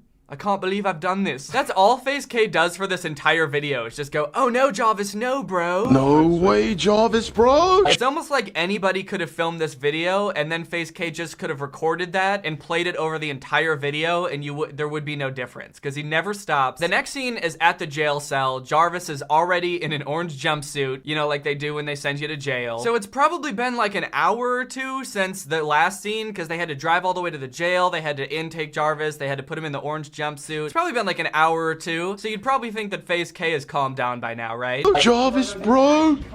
Jarvis. Do anything, man. No way. This isn't real, Jarvis. He's still so surprised. He still can't get over it. It's been 2 hours and probably the entire time he's just been, oh no, Jarvis, bro, no. Bro, that's actually insane. Man, this sucks, bro. And then one time he tries to say something that's not Jarvis, bro, he messes it up. This sucks, bro. This sucks, bro. This sucks, man. So once he gets him into jail, the SWAT police officer tells him that Jarvis's bail, remember, all he did was play Fortnite in a classroom. Jarvis's bail is $1 million. And unless I see $1 million within the next 48 hours, $1 million, I'm what? gonna be going in the federal state penitentiary. What, bro? Wait, why isn't Face K in jail too? Why did he not get arrested? I understand maybe why the two kids didn't if they had just gotten there and they didn't break and enter, but like Face K should probably be getting punished more than Jarvis. He's like the adult in this situation. Jarvis is 16, and he's literally not been punished at all, and he's been allowed to videotape the entire thing. Well, how did he not break the same laws as Jarvis? Unless the real law that was broken is playing Fortnite in a classroom. Is that really why Jarvis is in jail? Like, they don't give a shit about the breaking and entering, it's the Fortnite. It's the Fortnite that was the bad thing. So Jarvis is in jail with $1 million bail. I think it's gonna hail. I grew a little tail. Jarvis, bro! Jarvis has to compete in the World Cup this weekend. He's got to stream and make videos, man. Everything seems hopeless. They don't know what they're gonna do. But then they come up with the perfect plan. That's insane, bro. I can't believe you're in jail. Oh my god, bro, that's it. What do you mean that's it? The meme, bro. Oh my god, that's insane meme. Like, bro, I don't know what you have to do with it. Maybe a top, maybe a t-shirt out of it. Bro, sell it. Jarvis, that's you guys it. Could buy it. That's how we get Jarvis out of jail. This could work. This is gonna happen. All right, I've made a few calls and the oh my god, bro, that's insane t-shirts are now out, guys. Oh, they're gonna plug their merch. This whole 11-minute video is one big commercial for their merch. Awesome. They made basically this entire video as an elaborate ruse for their impressionable audience to convince them that this young 16-year-old boy is in jail and he'll only get out if you buy a t-shirt. Holy shit, dude. This is genius. I mean, it's awful. It's very bad, but it is clever. Now, clearly most of their fans are very young because I couldn't imagine anyone over the age of 11 enjoying this video. And they're very impressionable. I do still think that most people would understand that this is not real. And to be fair, in the description, it does say, this is a skit if you don't know. So it is in the description. But you know that there's still gonna be some little kids who think that this is real, and they're gonna be like, my favorite YouTuber's in jail, and it's all my fault because I can't buy a t-shirt. Oh, Jesus. That's a lot of guilt to put on an 8-year-old. Make them think that it's their fault someone's in jail unjustly. And even if everyone does know that they're faking it, and this is all like a skit, Kay does say in the video that like, there's not gonna be any new live streams or any new videos from Jarvis until he gets out of jail. Literally, guys, we won't see Jarvis again unless you all do this. So it's basically like he's holding all of Jarvis's content hostage, and it's like, well, if you like Jarvis, we have to make $1 million from merch. You have to buy a t-shirt so we can make $1 million. And then we'll keep making videos. Wait, is this FaZe K and Jarvis or Lele Pons and Peaks? Am I right? 2016 Vine reference, anyone? Did anyone get that? Did you get that? No? Okay. It was a thing. So even though that was an emotional roller coaster, that was only the first 5 minutes of the video, and it's 11 minutes long. In the rest of the video, FaZe K sneaks an Xbox and a TV into Jarvis's jail cell, which is really concerning if the crime really was that they were playing Fortnite. Like, don't commit the exact same crime again in prison. You're gonna get punished even more. You're gonna get put into like double prison or something. Also, does this jail have no security? Did no one see FaZe K walking in with a big ass TV and Xbox and looks like a big battery or something, a generator to power it? I'm literally just sitting in a jail cell with my bro. So the rest of the video is just him sitting in his jail cell and complaining about being in jail, and FaZe K is complaining about Jarvis being in jail, and they're all talking about how much it sucks that he's in jail. We're trying to keep his spirit alive right now because honestly, unless loads of you guys really want to get these meme t-shirts, then there's no way Jarvis and I are raising $1 million. All I guess to make you as the viewer feel more guilty for not having bought a t-shirt yet. Why haven't you bought a t-shirt, bro? A lot of it is just him silently playing Fortnite also. Bruh. Like they kind of forgot that they were making a video and had to be entertaining, and so they just started silently playing Fortnite. And then the video ends with the police officer coming back and getting mad at them and taking the Xbox away, because of course that would happen eventually. I'm taking this out now, and you're supposed to be out here. Visiting hours are over. They've been over for 20 minutes. Oh, whoa, bro, Jarvis, man, I've got to go. Bro, I mean, I'll see you tomorrow. No way, I've got to leave you in this cell. I've got to leave my little brother in this cell, guys. Thank you for the narration, FaZe K. I had no idea what was going on in the video until you just started listing things that were happening. Oh no, I've got to leave the jail. I've got to leave my little brother in the jail cell. Oh no, he's in jail, and now I'm having to leave him in the jail cell. Do you understand what's going on? Have you picked it up yet? I'm having to leave my little brother in a jail cell because you won't buy a t-shirt. So now you're probably begging to know what happens next, right? Well, lucky for you, this video came out a couple days ago, so there's been a few follow-ups to the video. The very next day, they posted another video where Jarvis is in jail and he's getting released from jail. I guess they sold enough t-shirts. They've made $1 million from the merch, and Jarvis gets to leave jail. They just let him leave in the orange jumpsuit. I don't know if that's a thing. Did jails do that? They put you in an orange jumpsuit, and then when you get out, they just let you walk down the street in the orange jumpsuit. Wouldn't that freak everyone out to just see someone walking down the street in a jail outfit? So I guess the guilt trip worked. I guess guilting your audience into buying meme t-shirts really does work. But has Jarvis learned his lesson? Is he gonna become a good student now? Is he gonna stop playing Fortnite in school? No. He's not. Because they just posted a video called 5 Ways to Prank Your School Teacher Using Fortnite. It's the same teacher in the same classroom, and now they're just going through all these goofy ways to prank your teacher using Fortnite. There's just like referencing Fortnite when you're talking to the teacher. There's, ooh, doing a Fortnite dance when the teacher isn't looking. I pledge allegiance to There's just straight up playing Fortnite in class, and the last person to get caught playing Fortnite in class wins. It's like Jarvis has learned nothing. You know that you were almost gonna have to go to federal prison for that, right, Jarvis? And the only reason you didn't is because your fans bought a bunch of bad t-shirts? Oh, this is a good one. Play Fortnite sounds from your phone. You know that game where the sounds are gunshot sounds? Play those in a school. Okay, who is it? That's a good idea. I hate to say it, guys, but I think this guy might be a bad influence on kids. I don't know. Okay, apparently instead of this video ending with Jarvis going to jail again, this video ends with the teacher suddenly being cool with Fortnite. And he's like, all right, let's take a break so Jarvis can play Fortnite. And then they're all standing around watching Jarvis play Fortnite. And the teacher says if Jarvis wins, he'll get extra credit. I will give you 20 extra credit points if you win this game right now. Oh, yo, what? What kind of message is this? What is going on? How did this teacher flip-flop so fast? And now he loves Fortnite all of a sudden? What kind of message is this to send kids also? If you play Fortnite in class, your teacher might actually be pretty cool with it, and he might give you extra credit. So give it a shot, and also play gunshots in school. All right, guys, well, that's it for this video. Again, if you haven't got tickets for the tour yet and you wanna come, I would do that fast. There's gonna be a link in the description. It's wearetwodifferentpeopletour.com. Also, if you haven't seen my most recent video, it's a music video, so go check that out if you haven't yet. All right, well, that's it for this video. Thank you, Fish Monkey, for turning on my notifications. You are truly Greg. I'll see you guys next time with a really interesting video where I turn into a cow. Bye! This video is over now. Go find something else to watch, or just watch this video. I know we had a lot of fun, but you can't stay on this end screen forever. No. This video is over now, So why are you still watching this? Do you not have it? What's up, Greg? I hope you're all having a great 2019. Welcome back to another episode of... What the fuck? Where did all these nutcrackers come from?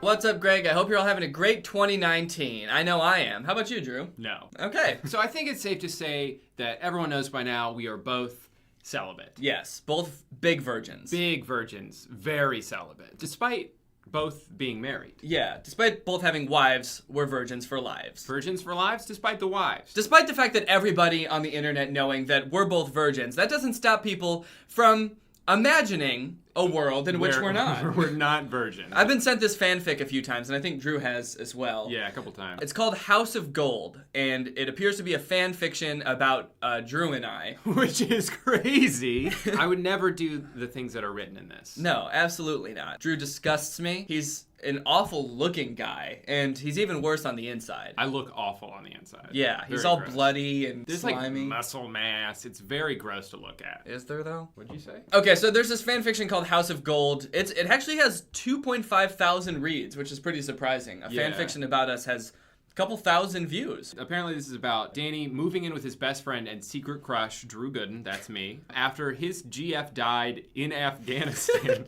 Going to war, and then one night Drew gets drunk, and then find out.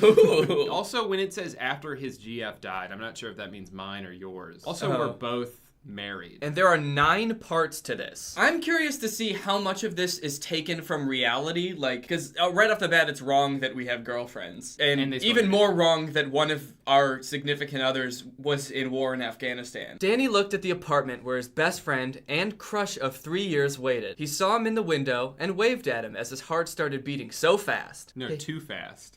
What? Beating too fast. Oh, why did I read that as so fast? Because they spelled it wrong. Also, I like beating too fast. Like, that sounds like a medical emergency. Oh, it's true. Hey. Oh. Fuck.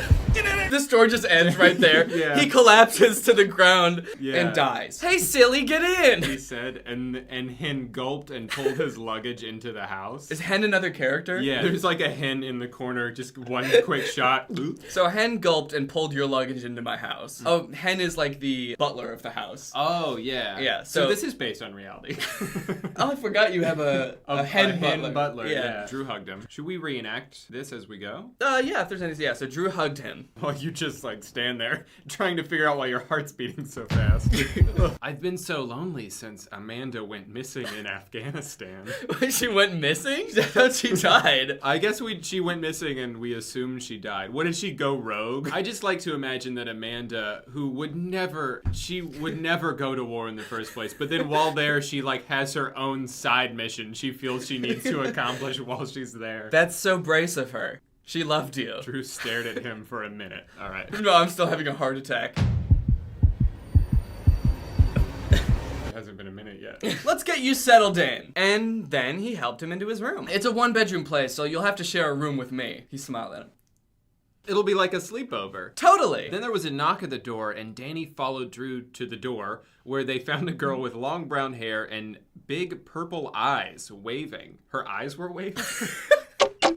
They're purple. Yeah. Whoa, what the fuck? Hi? Said Drew. Hi, she said, flipping her hair back, revealing her badass studded belt. Wait. Her hair was in the way of her belt. I'm picturing when she flips it back like this. If it's covering your belt, so she... long. Her badass studded belt around her black jeans and black top that had sleeves to her middle arm. Wait, what? To her middle arm, her third of 3 arms. So basically, purple eyes, everything else is black. She's kind of goth. I'm your neighbor Jackie, she said happily. I feel, okay, there's no consistency with her character already. Like, she's dressed to the brim of being very goth, and she's just like, I'm your neighbor! Wait, and I already live here. It's not saying I'm moving. You're coming to live with me. And she's coming to introduce herself. And then we both shake her hand, I'm assuming at the same time. So she's standing there like this. And then the interaction ends. If you need anything, come on over, she said, and then left. She was nice. Wait, so this interaction is, hi, I'm your neighbor Jackie. If you need anything, let me know. She was nice. And pretty cute. And Danny felt a pain in his heart. As his heart attack continues. Was Drew totally straight? He always wondered if he was bi because of how he flirted with him sometimes on Skype. We've interacted, we've hung out, but we never flirt in real life in this universe. There's never like sexual tension when we hug or whatever. It's only through Skype. He didn't know if he would tell him he's gay and is in love with him. Then Drew gave him a sweet smile and he felt warm again. So this is the second part now. We're on to the second part. This part's called Heavy. All right, Drew made a drink for him, and Danny sat at the couch. Not on it, at the couch. Like, I'm sitting cross-legged on the floor in front of the couch. Like, take that, couch. They turned on a movie and watched some funny TV shows. We turned on a movie, ignore it, then watched some funny TV shows, and drank all nights until it was 7 a.m. in the morning. Drew pointed at the rising sun. Hey, Dan, look! Dan stumbled over and then tripped and fell right into my arm. Whoa. Oh, sorry. Suddenly they were starting in each other's eyes. Their faces started itching closer and closer when suddenly there was a knock at the door. Oh! Drew blushed and let go of the embrace and went to the door. Hello? He asked as he opened the door. Then there were 2 guys in black ski masks and they grabbed Drew and threw him down the apartment stairs and they ran off. They kidnapped him! Fuck! Danny tried to run after the van but couldn't run as fast as the car. Obviously. Because it's a car. Yeah. Although that would be a cool, different part of this story if I was like an Olympic sprinter. And I caught up to the car, just grabbed onto the back bumper and stopped it. He called the cops and cried in the apartment. Then suddenly he got a message on YouTube that said, if you want to see him alive again, make a video about 10 reasons why the Paul brothers are awesome and you're wrong. He gasped. Wait, prediction. Is this person more of a fan of the Paul brothers and this is a fan fiction wherein we just admit that the Paul brothers are better than us? This isn't a fan fiction where we fall in love. It's a fan fiction where like you get kidnapped and murdered and I have to make a video apologizing or to the you'll Paul get murdered too. Yeah. Okay, so this is the next part. It just skips ahead in time. There was a knock at the door. Danny went over to it and gasped. Logan Paul! Meanwhile, somewhere in coastal Rica, Drew had a bag on his head and he was punched hard. Let me go! I never got to tell Danny I love him! Well, in that case... Then he was shoved into a van and they started driving. What? Are they gonna take me back so I can tell you I love you? They kidnapped you and took you to a different country. Punched you once, and you said, but wait, I want to go back and tell him I love him. Okay, fine. Danny made tea for Logan, and him and Logan looked at him sweetly. Looked at who sweetly? Me and Logan both looked at me sweetly. Okay. I'm so sorry. The Team 10 will help you find him. I almost kissed him before he... It's okay. They looked sweet at each other. You look sweet. You look sweet. I'm always here for you. Logan leaned in and kissed Danny lightly on the lips, and in a moment of desire and desperate, he pulled Logan close and kissed him harder. They started making out, and Logan got on Danny and started rubbing on him. They made out and wiggled around the couch until Danny broke away. They made out and wiggled around the couch. I picture this as two separate activities. Like, they made out, and then they got on the couch and just sort of like... wiggled around. I can't. Drew. Oh, but... he was a loser. It's a question. But he was a loser? Go Logan, go away. Go Logan, go away. Go Logan, go away. And he grunted and left mad. Danny went to his room to cry. All right, part 4. The door slowly opened and Drew limped into the apartment and fell on the floor. Danny, he said hoarsely. That's not horse like, ugh, that's horse like horse. So I say it as a horse would say it. Danny! Drew, you're a horse. And then you ran to pick him up and help him stand. Drew grabbed him and hugged him tight, and sudden, his lips started touching his and they kissed. And they made out right there. Right there? Right there! In the apartment? Gross! When they stopped, they smiled at each other. Be my boyfriend? Yes. What is that interaction? That's like, none of the dialogue in this is like natural. Be my boyfriend? Yes. But I have to tell you, Drew, before you came back, Logan was here. And we made out. Logan Pale? He roared. Roar, you have to roar it. Logan Pale? Logan Pale! I'm sorry.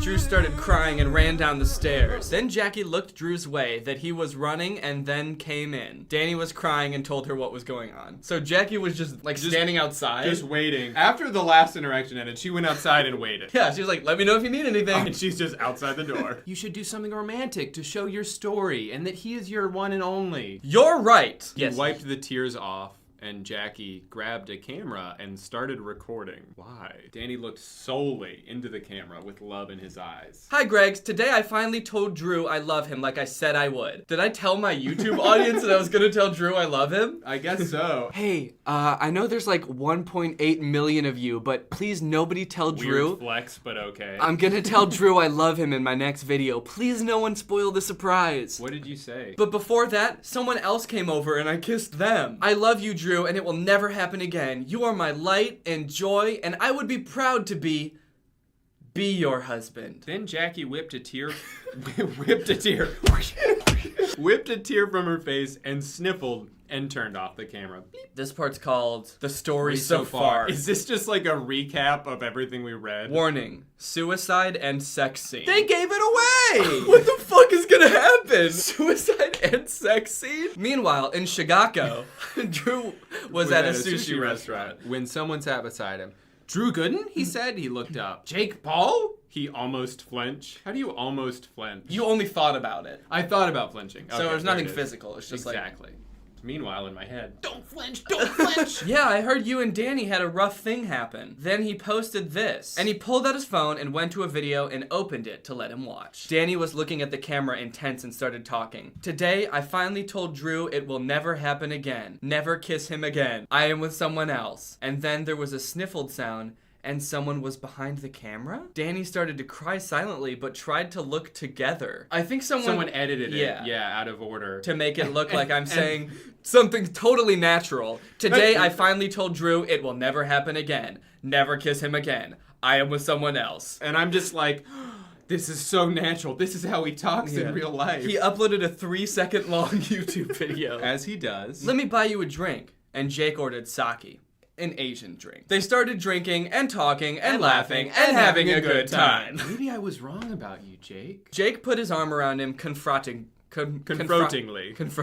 Of course, baby. They both drunkenly left the bar and stumbled to the hotel room Jake was staying in. Jake started kissing him and pushing him to the bed, and they made out there. Then they started doing it. But Drew didn't know about the camera. It was being live. What the fuck, Jake? That's illegal. Damn. I like how whoever wrote this has such a way with words. Like, they really know how to write romance. They stumbled back to the hotel and started doing it. I love you, Jake, cried Drew on the stream. Danny and Jackie watched, shocked and dumbfounded as they watched. Jackie looked at Danny, then blacked at the video. First, I look at you, then I look black at the video. How could he? Danny stromed around the house. Jackie tried to call him down. Danny! Danny! But Danny opened the window and jumped! Jackie screamed and called 011. Did they write this in like 30 seconds? Just it's a bit. No time to proofread, no time to edit. Wait, do you know what 011 is? No. All right, I'm calling 011. Your call cannot be completed as dialed. Hello! My friend has just jumped off the balcony. Well, it looks like it's the next part now. Drew woke up with a hangover and threw up. Oh. Then he heard his phone ring and he picked it up. It was Jackie yelling "I" to the phone. I, and calling him shit for what he did to Danny. What? Said Drew. He said he found someone else? What? No, he didn't. I'm sending you the video he made for you. Then she hung up and he got the notification for it. He opened it and his lover spoke words of love right from the heart. He spun around and glared at Jake. You liar! He screamed. Then he threw his phone at Jake and ran out. Meanwhile, in the suicide hospital, Danny was sitting in a chair watching a TV show when a nurse said, "You have a guest." He expected Jackie again with some McDonald's or something, but instead, Drew. He flinched. Okay, so at least I flinched this time instead of gasping again. Or thinking about flinching like I did. What do you want, traitor? He hissed at him. Jake lied to me. He made me think you moved on. And I slept with him. Are we even? Can we be together? If you can forgive me. I do.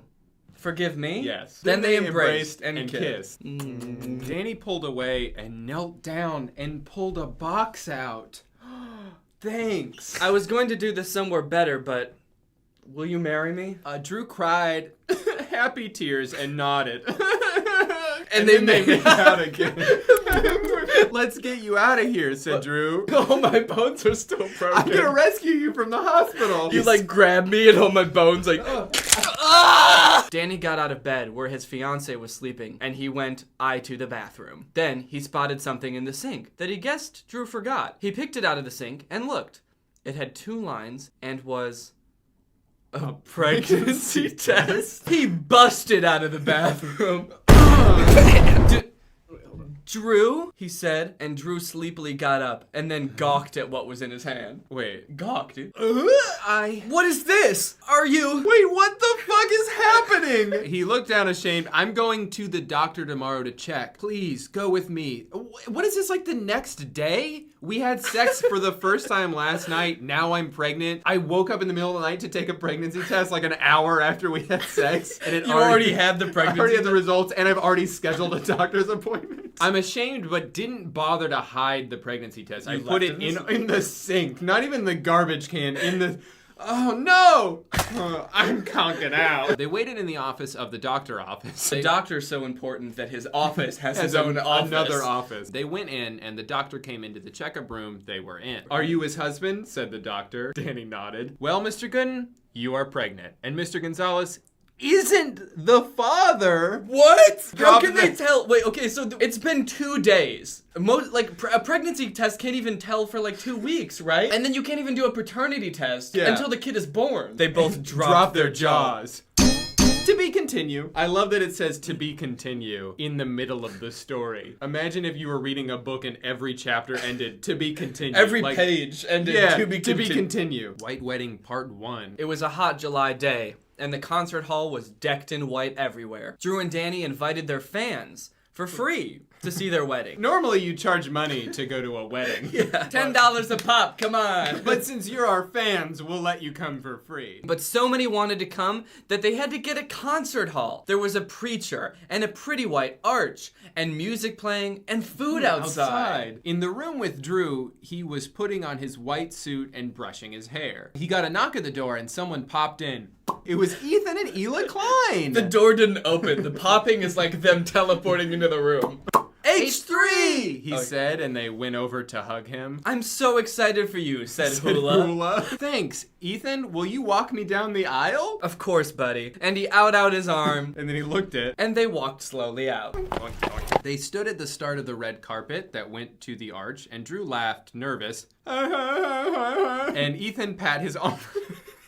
Who wrote this fucking story? Did a baby write this story? Not only did they not know like what words are or when to use what words, but I feel like they've never seen humans interact. And they started walking as the wedding song started playing. The fans went crazy and clapped, and they stopped at the preacher and stood by him and waited. They looked at the entrance and waited for Danny. First, Jackie came out to be the bridesmaid, and Jenna Marbles did too. Oh, Jenna's here. Oh, that's so nice of Jenna to come. Thanks for coming. Yeah. Then PewDiePie came out with Danny on his arm. They both smiled and Danny blushed. Wearing his baby blue tux. Drew started crying because he loved him so much. Thank you for explaining. Yeah, thanks for finally explaining why I would be crying at my own wedding. Danny stood across him, and they looked at each other with misty eyes. The press smiled at them both and started talking. Drew Gooden, do you take Danny Gonzalez to be your husband, to hold and love forever as long as you both live? Drew nodded. Yes, I do. And Danny Gonzalez, do you take Drew Gooden to be your husband, to love and cherish as long as you live? Why did you get a different question? Gonna I have to hold you forever. And I have to cherish you forever. I do, said Danny. If anyone thinks these two should not be married, speak now. And the room got quiet and nobody breathed.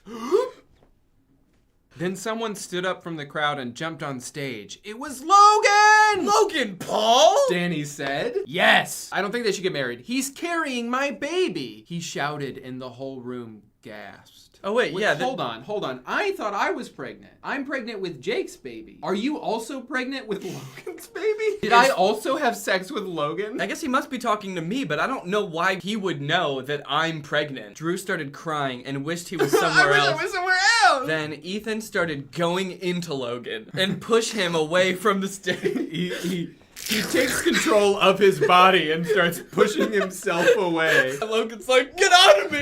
What's going on? Ethan, I didn't know you could do that! Then suddenly fights start breaking out with all the fans, and Drew and Danny ran away, and the others escorted them. They all got to the limo and drove off fast. To be continued. Danny, Drew, come out here! Ethan and Hila and Jenna and Jackie and PewDiePie were outside the cabin they were staying in till everything blew over. Danny looked out the window and gasped. Of course. Of course, you're gasping. I'm useless. That's my response anytime anything surprising happens. Just crippling shock. Outside was a big Talizzy, a big Tesla? A Tellus? With roses and lots of food on a table, and music started playing. There was balloons, and everyone was wearing dressed up. No way! Who's saying no way? Or is the author saying no way? The author is so surprised by what she's about to write. Everyone was wearing dressed up and... No way! They went outside! She's like amazed at her own ideas. Yeah. What is this? They both asked, blushing. They felt bad about what happened, so we made you a nice private wedding with just us, said Jackie with a big smile. They all hugged, and Ethan said, I can marry you. I do Jewish weddings, but it can still count for you. Then Danny put out his hand, and Drew took it. Thanks. Shall we? Shall we? He nodded and took his hand. Again. Other hand. He led him to the roses, blah, blah, blah, and Ethan stood in between them. So imagine Ethan Klein right there. Right here. Now, Drew Gooden, do you take Danny Gonzalez to be your husband? Will you love and cherish him in sickness and health? I do, he said softly. And Danny Gonzalez, do you take Drew Gooden to be your lovely husband through poor and riches for as long as you both live? Yes, I do, said Drew back. Wait, what? So I said it both times. Yeah, he said, I said I do twice. You said I do for mine. Now, Drew, do you take Danny to be your husband? I do. And Danny, do you take Drew? I do. First, Drew, Yes, babe? I want you to know I want to adopt the baby. Drew had happy tears in his eyes, and Ethan said, I now pronounce you man and husband. And then they fell into a kiss. Our faces like smack like that, and we're both like leaning against each other like. And that's the end. So I don't know, what did you think of the story? Bad. I kind of liked it. I thought it was kind of sweet. You liked the story about us falling in love, cheating on each other, getting pregnant, and then marrying each other? In a way, I feel like it kind of just works. No, I don't think so at all. All right, Guy, I hope you enjoyed this video. If you did, make sure you check out Drew's channel. It'll be linked in the description. It better be. Also, there is a link in the description for a survey that we want you all to fill out. It's titled Danny and Drew 2019 Tour Survey. There's no particular reason that it's called that. It's just sort of a random name, and please don't ask why we need you to fill out the survey. Yeah, the words don't really mean anything, but if you guys could fill that out for us, but only do it once, and if that's something you wanted to see in a universe where we do hypothetically go on tour or whatever sometime this summer, then maybe fill that out and let us know where you want us to go, and then we'll go there. We will.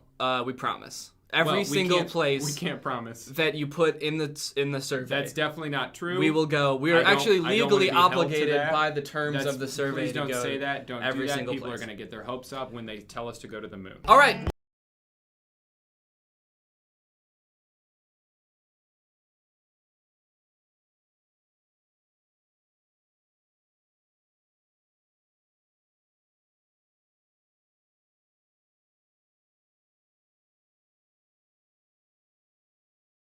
What's up, Greg, and welcome back to another episode of A Grown Man Spends 20 Minutes Making Fun of a Movie for Kids. You may have noticed something a little bit different. There's a microphone in the frame. I got a new stand for my microphone, and apparently the only way I can get it like close enough to me is by having it slightly in frame, so I hope this isn't super distracting. This would be kind of a crazy way for like one of those faceless YouTubers to film videos. What's up, guys? So today we're going to be talking about Zapped, and after watching this movie, I'm starting to think that the writers of Disney Channel original movies are not capable of writing a movie that's not about a teenager trying to control the opposite sex and mold them and craft them to their liking. You got Pixel Perfect, a movie about creating like the perfect girl pop star. How to Build a Better Boy, pretty self-explanatory in the title on that one. And then you got this movie Zapped, which is about Zendaya discovering that her dog training app can actually train boys to obey. Sorry? It can train boys to obey her every command.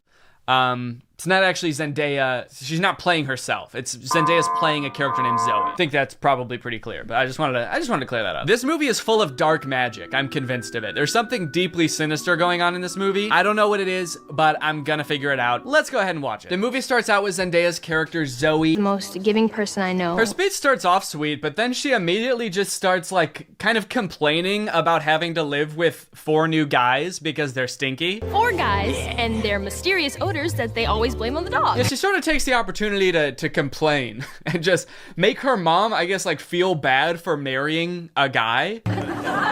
It's the happiest day of her mother's life. And also this guy, her new stepdad, is the happiest day of his life. And her speech is like, I hate my new family, my new stinky family. And this wedding will certainly ruin my life. To make matters even worse, towards the end of her speech, you know how in Disney movies there's always like the distinct cliques, like there's the popular crowd and then there's like the stoners, but they never say stoners in the Disney movie. They're just kind of like, these are like the kids who wear jean jackets. This movie has the most insane high school posses ever. You got the skateboard boys. Okay, that's pretty normal. The next group she sees are the shirtless workout boys. And then just the straight up stinky boys, where the only like defining characteristic is that they're dirty, flea-ridden, smelly boys. You can hear like flies flying around them. What clique is this supposed to be in high school? And then there's the popular group, one of whom is also pretty stinky himself, actually. Oh. Fart bomb. Oh. The movie sort of writes this off as like, well, this is just something boys do, you know? New school, you gotta kind of accept what boys come with it, you know? Boys will be boys. No, that is actually not what boys do. That is something that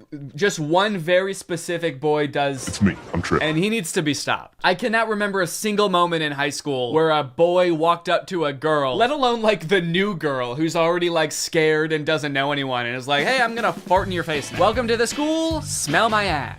But it's not all bad though. She does make a friend friend on her very first day. And hold up, this girl has a picture of a boy that goes to her school in her locker. Is that a thing? I remember in like middle school, girls would have pictures of like celebrity boys in their locker. Imagine seeing a picture of you in somebody else's locker. I'd feel like I was being hunted. It's weird to have his picture in your locker. It's even weirder in the movie when we find out that she also actually has pictures of him printed out on her pillows in her bed.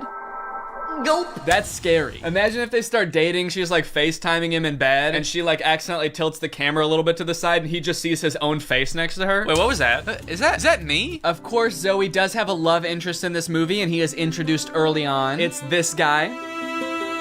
Every boy in the movie is depicted in a negative light except this guy, because this guy, he's not like other guys. Oh, he really is different than all the other guys. He knows about praying mantises. Most guys around this school don't know shit about bugs. Yeah, the movie really seems to depict this guy as like the way that guys should be. Guys shouldn't be stinky and messy, okay? Guys should wear beanie and sunglasses and know shit about bugs and be 35. I know I talk about this in like every Disney Channel original movie video that I make, but this guy literally looks like he's 30. Maybe he was held back for being too cool or not not being stinky enough. That seems to be a requirement at the school. He went on stage to accept his diploma, and they shook his hand, and they were like, wait a minute, why isn't your hand sticky? Actually, there's no flies flying around you. Get out of here, dude. Yeah, I don't know, man. This just comes off as creepy to me. I guess this is supposed to be romantic, but it's not really romantic to me. Just scary. I can see inside you. Another one of the plot lines in this movie is that Zoe wants to join the dance team, but the girl who runs the dance team is like the popular mean girl. She doesn't want Zoe on the dance team because she's too good at dancing and it's gonna make her look bad or something. Anyway, by now you're probably wondering, when the frick does this app thing happen, right? When the frick does Zoe discover that the dog training app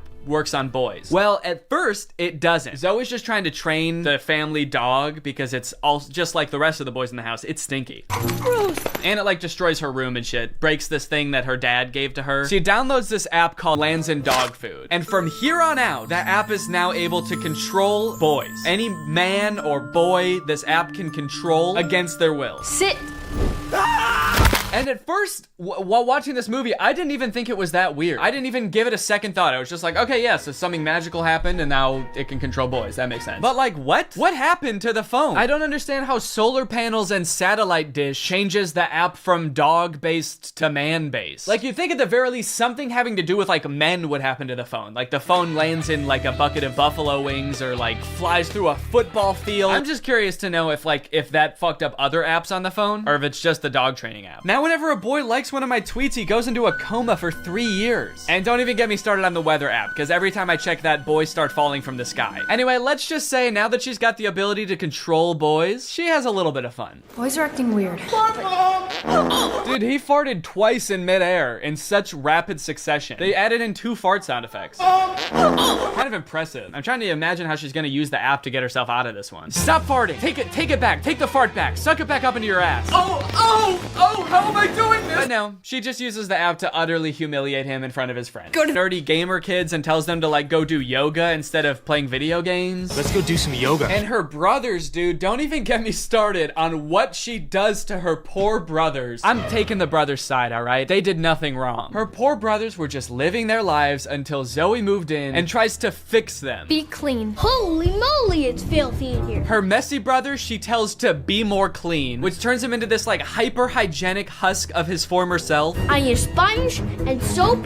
and paper towels and a power washer. For the rest of the movie, he's literally he's scrubbing everything frantically in a panic. Anytime there's a mess, he's like, I gotta clean it up. She tells the gross cooking boy to cook less gross stuff. Start making less gross food. So he's like cooking 5-star meals for the rest of the movie. And then the oldest brother, she tells him to be more focused. The boy is just like focused on inanimate objects for the rest of the movie. He's just like staring at a lamp or at the basketball net. She turns her own family into like mindless zombies. And she's like, this is better. This is nice. It's creepy, dude. It's eerie, this movie. In all honesty, dude, this show walked so that WandaVision could run. This is basically WandaVision. In fact, since they're both owned by Disney, I wouldn't be surprised if this was in the same universe. This is like a prequel to WandaVision. This is where she gets the idea. It's kind of funny how low the stakes are considering the power that she holds. She could like take over Wall Street. She could get rich. She could make anybody do what she wants. Any man. She could fix every war create world peace. In fact, I think her friend says that at one point in the movie. She's like, we could end every war with this. And Zoe's just like, yeah, we could, but I simply will not. I think it's more important that my brother stares at a lamp for the rest of his life. That's kind of the shit I'm on. The rules to this movie, the lore does not make sense. I guess that's just how Disney Channel movies go. In the end, everyone sort of learns that like, hey, girls have things that girls do that are weird to boys, and boys do things that are weird to girls. And that's just how we need to leave it. Which in some sense I would agree with. Not in this movie, though. The boys are disgusting in this movie. They need to change something about themselves. I think that there could be some middle ground between her mind controlling them and them just being utterly repulsive. Anyway, the moral of the story is like Zoe realizes that she is not God and should not have unilateral control over everyone's lives, and they all live happily ever after. Well, guys, we may never be able to control boys using our smartphones, but you know what we can control? Our money. Thanks to today's sponsor, Current. Do a flip. Do a backflip. Sit.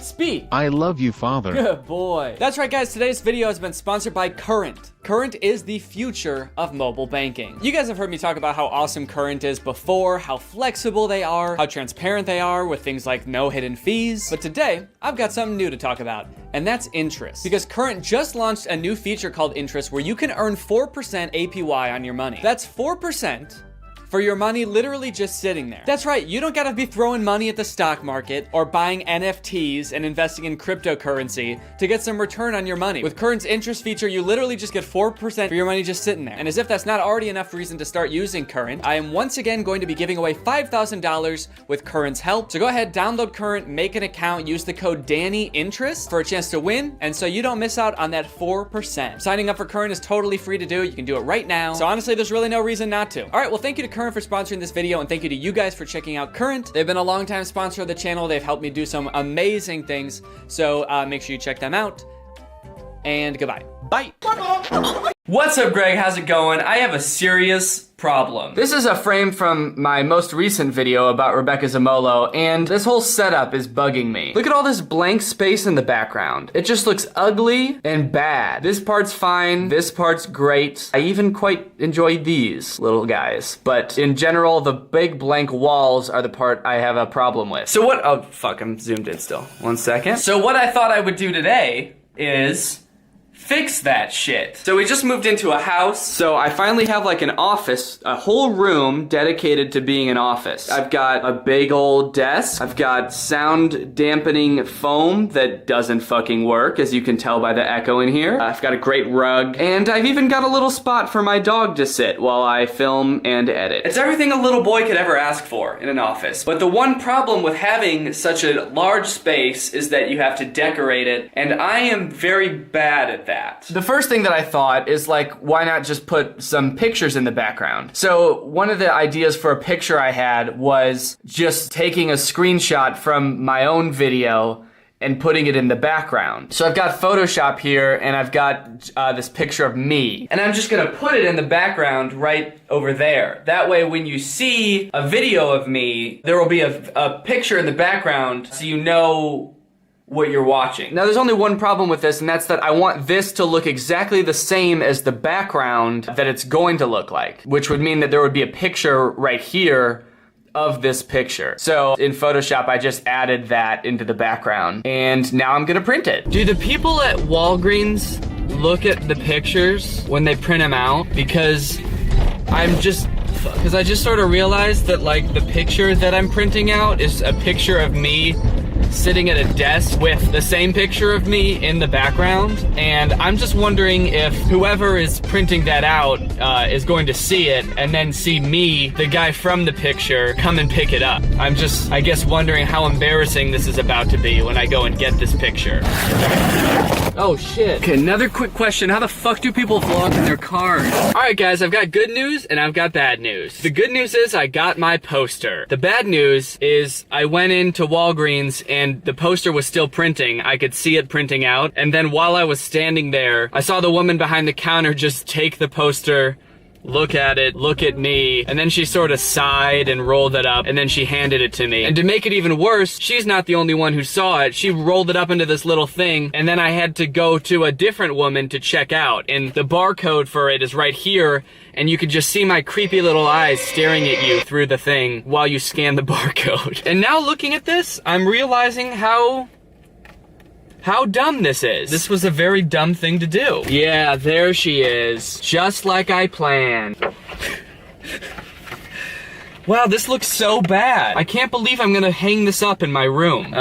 Okay. I think the next plan is to go to Target or something like that and see if I can get a good frame for this, and just to find some other little decorations that I can use to spruce up the place, because just having this in the background is definitely gonna be pretty fucking weird, so I should get a couple other things to distract you from how weird this is. All right, guys, I'm back. So here's the poster that I'm going to be hanging in the background, but I can't just hang up the poster by itself, so I went and got myself a frame to put it in. After I got those things, I was thinking, okay, there's still a shit ton of space. So I was trying to think of like, what could go in that space? I mean, what do I want in the background to define like my videos and my aesthetic and my style? So I was like racking my brain, and then I started thinking about the one decoration that I have here already, this little nutcracker guy. Now, he's been with me through thick and thin. Mostly thick. I was trying to think like, what does this guy represent, you know? And I found something at Target that I think really exemplified that. And that is this poster that I found in the little girls section that says, reach for the stars. Two other things in that same sort of vein. They're just little words. This one says grateful, and this one says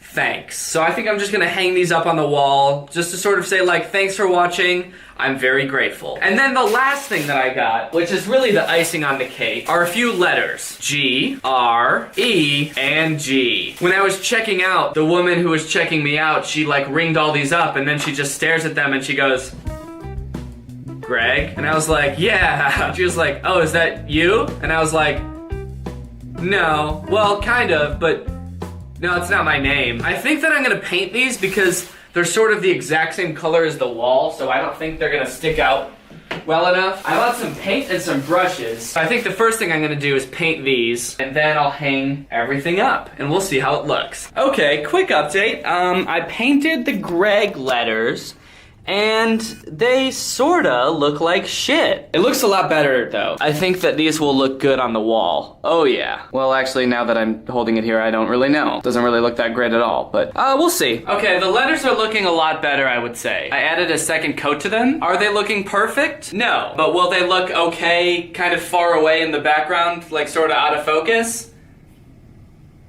Maybe. Come to Papa. I hate that I said that just now. That actually looks pretty good now. That looks pretty dope. So I think it's gonna go right here. Oh fuck, what is that? Some piece of something got trapped in between the glass and the picture. I don't even know what that is. It looks like a piece, like a crumpled up piece of tape or something. Do I wanna take it back out? Or am I just going to leave it and hope nobody notices? I'm gonna take it out. Now guys, I know I haven't really been using this second channel very much. I initially, a while ago, I decided to start using it to post like sketches and stuff on, but then I realized I don't really have many ideas for sketches. And I would like to have some sort of way to show a little bit more of my life and just make other types of videos. So I just want to experiment with like different types of videos on this channel. I don't know if they're all gonna be vlogs or whatever this is, but I'm just gonna try it out. If you guys have any ideas for what you want me to do on this channel, feel free to leave them in the comments below. Honestly, the world is our oyster, Greg. Your wish is my command, unless I don't want to do it, and then I won't. So now to hang this up, I'm going to be using command strips, because in my lease, it says I'm not allowed to use nails. That's honestly probably for the best, because I feel like if I tried to hammer a nail into the wall with my level of coordination and handyman skills, I would probably end up sawing off my own hand. Go ahead and remove that. Get it nice and sticky up in this bitch. I think right here. What? Holy shit. I did not even realize this. I painted the Greg like this light blue and it matches this like perfectly. I wasn't even thinking about that. Am I good at this? Am I good at design after all? Okay, to figure out where I'm gonna put things, I'm gonna put my camera where I usually film from, and I'm just gonna sit. I don't wanna be covering anything really. So that's not where I put my camera. Where do I put my camera? Okay, this is about where I filmed from. I'm gonna leave the chair here so I have reference, and maybe this. I can't see all the way over there. What did I think was gonna happen? The screen's too small, I can't even see. I can't see this. All right, I think I got it. I think I got it, and by that I mean I'm just gonna wing it. I think the biggest hurdle with hanging these letters is gonna be making them level and even. I think there's about a 10% chance that I do this well, and a 90% chance that the letters are sort of like this, just all over. I don't know if you could tell by the soundproofing panels earlier, but they're all crooked and shit. I didn't do a good job of lining anything up. So I think I'm gonna start here. Maybe here. Oh, hell yeah. That looks good. Make sure they're lined up. Make sure I'm spelling Greg correctly. Okay, I'm starting to feel like this isn't level anymore, but fuck it, we're too far to turn back. We just gotta keep cruising. Oh, that looks good. That actually looks pretty sick. Damn. Ooh, okay. Now here's the problem, is that this looks really good. And I have to hang up other shit too. Now I gotta figure out where this is gonna go. And I think it might just go right under the Greg. Since they match so well, something like that. Does that look good? Can't tell. I don't feel like I want to use grateful anymore, because it makes the thanks make too much sense. Maybe I'll just put it right under here. It's almost like me being like, here I am, and thank you. I like it. Am I done? Okay, here's where I usually film from. And fuck, there's still a shit ton of blank space here, and I'm covering half of the shit with my head. Great. And it looks so condensed here now, looking at it through the screen. It looks like I just decorated this tiny corner of my room, and now there's this giant ass space here. Should I just put grateful right there?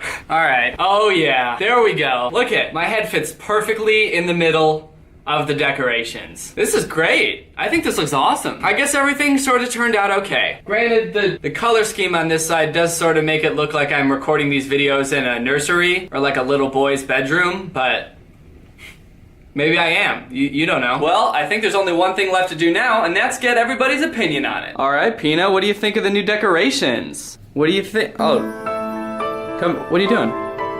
Come back, hey. All right, come on in. Did you make it? Yeah? You chose that pose? How about thanks? It's like thanks for watching, or just thanks for the wall. Danny, it looks like we're having a baby. This is like what you do in a nursery. You put their name and like a little cute thing. Are you pregnant?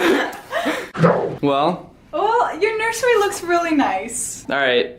Bye. Hello everyone and welcome back to my second channel. This is not my main channel.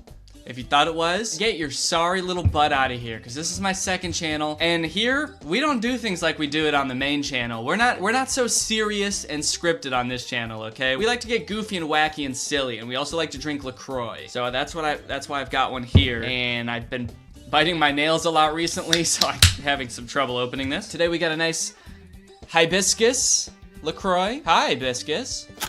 Today, I thought of kind of an interesting idea for a video. I'm not sure how this is gonna work out, but I've seen Cody do a couple videos where he makes songs on his second channel, and I was thinking that would be really fun to do. And then I thought, what if instead of just like making songs, I put myself in other people's songs? That's what I'm gonna be doing. So I'm totally taking this idea from Cody, but instead of making my own song, I'm going to be taking the copying one step further, because I'm going to be inserting myself into somebody else's song. You guys might remember Steven Scherer. I've made a couple videos on him in the past. I didn't realize he's actually dropped a couple songs in the past year, and I have not listened to them. I just took a listen to this song, Slushy. It is about slushies, and I think it would be pretty fun to drop a verse on it, honestly. What I'm kind of thinking is in between two of his choruses, I can just make my own little verse section, and then I can just spit some bars and maybe take his song to the next level. So let's go ahead and listen to the song, and you guys can see what it's all about. This thing has 8 million views. I'm just, holy shit.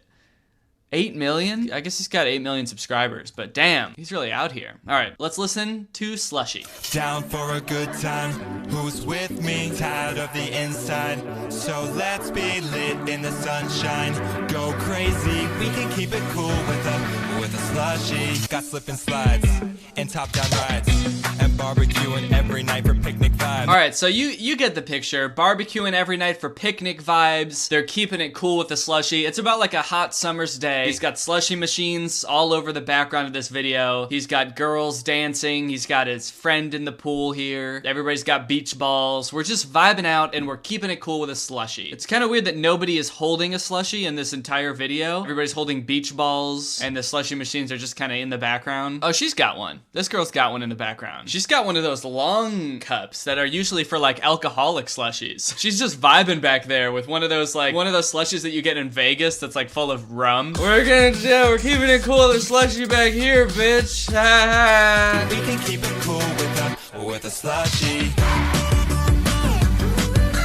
So honestly, we can hate on like YouTuber musicians all day because this is like a kid's song and it's corny, but like production wise, this actually sounds pretty good. He definitely went to like a professional producer for this. And so it's a decently impressive song. He's got some sweet dance moves. And I honestly feel like the only thing that could possibly make it better is if I just dropped a quick fat bar or two in between two of these choruses. I got the song in here. I've got a decent chunk of space here to drop my verse. Basically what I have to do is first fill this up with like some kind of instrumental. I'm gonna see if I can maybe find the instrumental of the song and then make a little beat for this section. His verses are pretty poppy. I probably wanna make mine a little bit more hip hoppy. Now, I did see that he made a video where he talks about making the song. Oh yeah, here. Recording a new summer song called Slushy. I like that the thumbnail is him playing the keyboard outside with a microphone, like that's how we really made the song. So he played the whole thing on his keyboard, recorded it right into his computer, and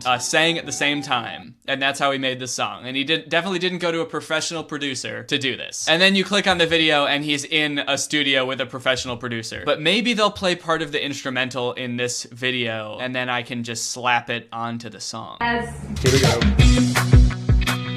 Aha, he does. Oh yeah, that is what I'm talking. Okay, he's making it very easy for me. I can just download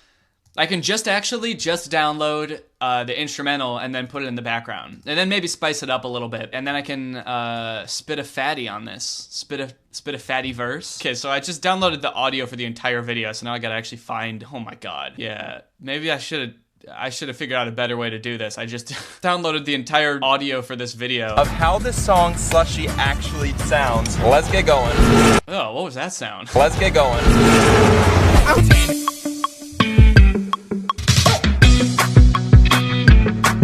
Oh yeah, that is... Okay, one thing I'm noticing is I almost have a perfect loop of this beat, except at the very end he says, oh yeah, because in the video where he's playing it, he says that out loud. Oh yeah, that is what I'm talking about. But honestly, that might be kind of hard. I might just keep that in. Oh yeah. So one thing is that the drums are kind of wrong. I want to kind of add my own drums if I can. I might just have to remake the guitar part on here. All right, let's try figuring out what this melody is.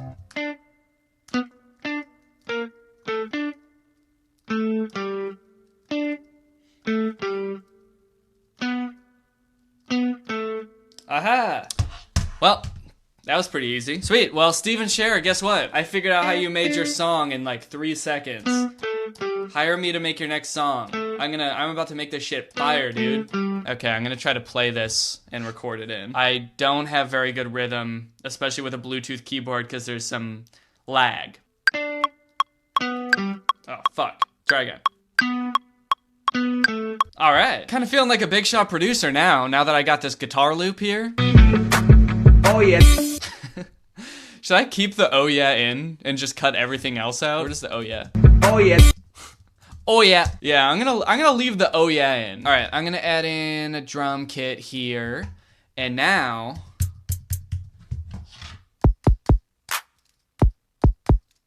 actually, you know what? Let me get my MIDI keyboard, because hopefully this will have significantly less lag and it won't sound so goddamn bad. Now we're cooking on all burners, baby.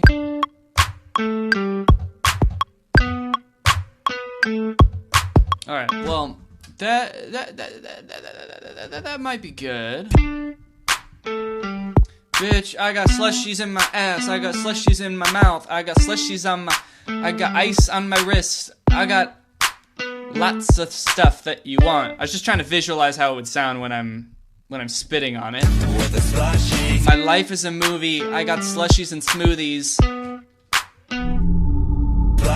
My life is a movie, I got slushies and smoothies. The girls are in the background because they all got cooties.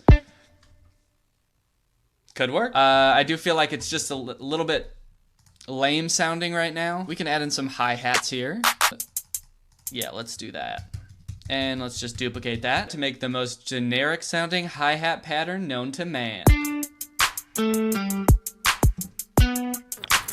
Definitely needs an 808, so I will find an 808.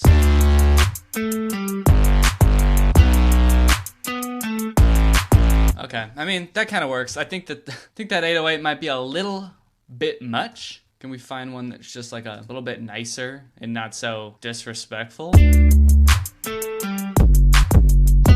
I just realized I look just like Steven when he was making the song. This is how you make a song!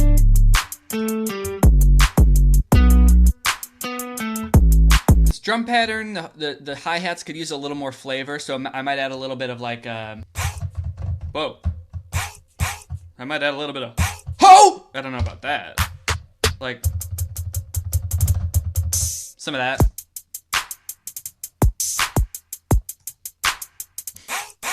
Okay, I've got a fun little chant here. I could kind of put that on the offbeat. Alright, now let's throw back into Oh Yes and see how that sounds, because with all this other shit added, it might sound kind of cool. Oh yeah. Oh, it does sound kind of cool. I feel like it'd be kind of cool if it sounded like it was coming from a walkie-talkie or something. Oh yeah. Oh yeah. EQ it a little bit, take out some of the low end, take out some of the high end. Oh yeah. I feel like the guitar doesn't match the right sound of the guitar in the song. Yeah, let's, maybe change the preset here.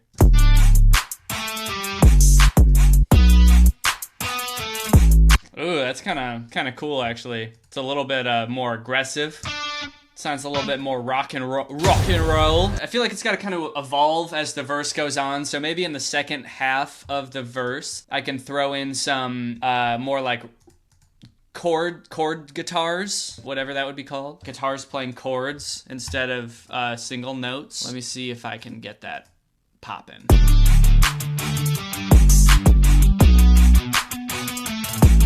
I wonder if instead of having this 808 here, maybe we can go to a different bass as well. I feel like it should go into like a punk rock song after that sweet ass guitar. Like the rest of the song is just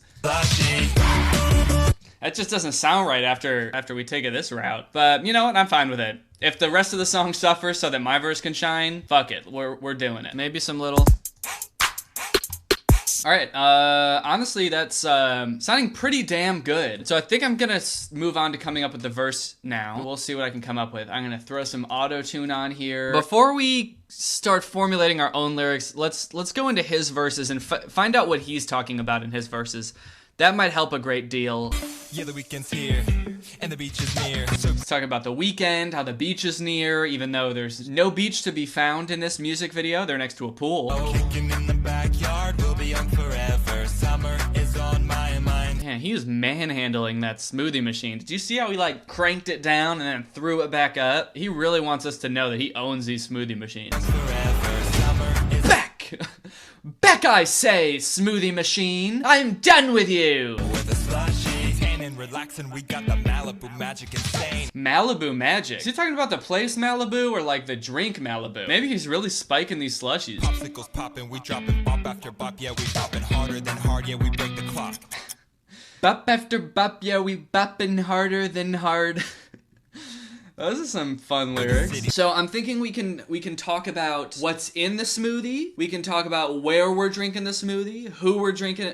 No, not smoothie, slushy. What is the difference? Slushy's made out of ice with fruit flavoring. Smoothies are made out of fruit with fruit flavoring. I feel really inspired by bopping harder than hard. I feel like that I should incorporate that in there. It's just such a dope line. We're bopping harder than hard. You know how most people bop hard? Well, we're bopping harder than that. Bop hard and then bop 2 steps harder than that. And that's how hard we're bopping. My life is a movie.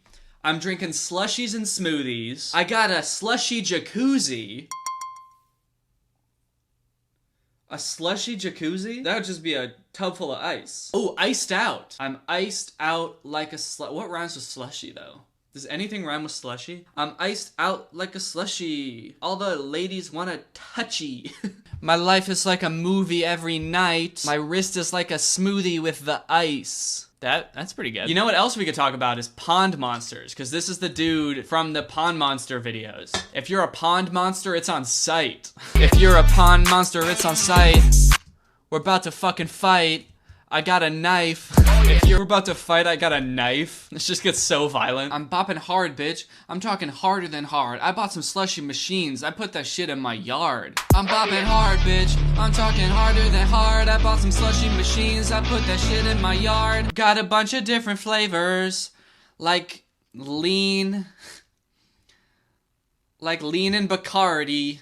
We're all getting fucked up at my slushy party. Alright, honestly, I'm pretty happy with that. And I'm not just saying that because I've been sitting here for 3 hours trying to write this. I think it's actually really good. Alright, so I think I'm going to actually spend some time and mix this all and make it sound better. I'm also going to re-record the vocals in my closet. And I will play the finished song for you right after we talk about the sponsor of today's video, which has been Ridge Wallet. Guys, Ridge has been nice enough to sponsor this video. And let me tell you what, they got some great wallets. Honestly, this is my wallet that I use every day. It goes in my pocket and I carry it around with me all the time. This one is their forged carbon. It's very cool. As you can see, it's pretty minimalist. It's designed to be able to fit in your front pocket, which is how I carry it. It's got a nice cash strap on the back. I really like the industrial look that these have. I like that they're sleek and they don't like bulge in your pocket. They don't fold. Oh, hello, Peanut.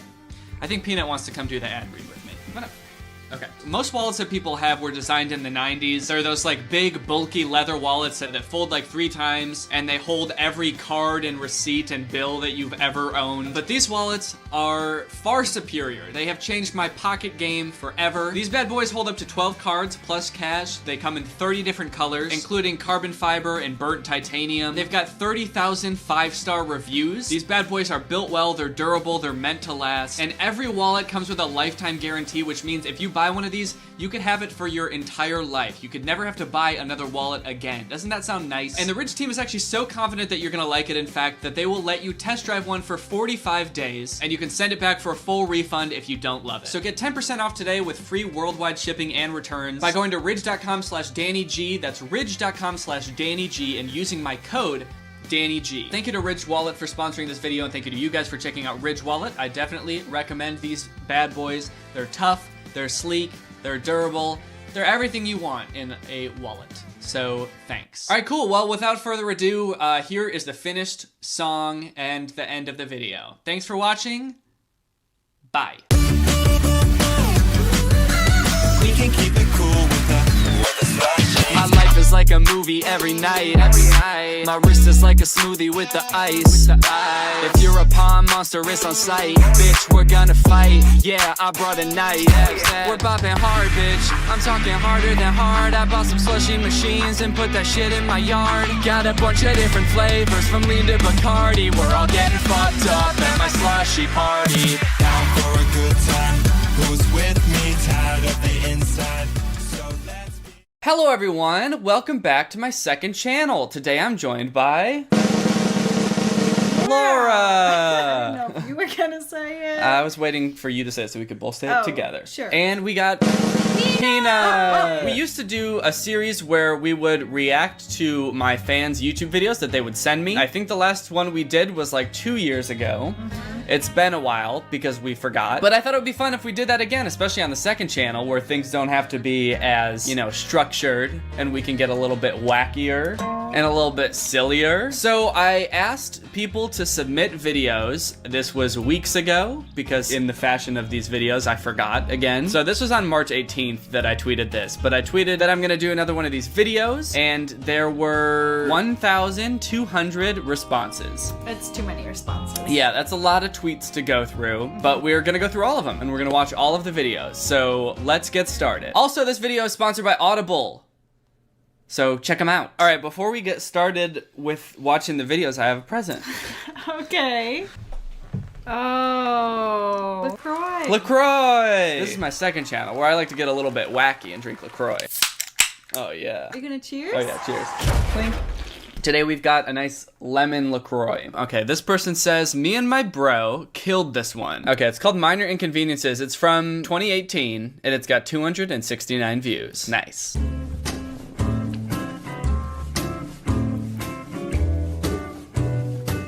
It's nice of them to tell us that it's a comedy sketch video before it starts. Do not mistake this for anything else. This isn't gonna be sad, okay? So you're not supposed to cry during it. You're supposed to laugh, just so you know. And also, this isn't real. It's just a comedy sketch video.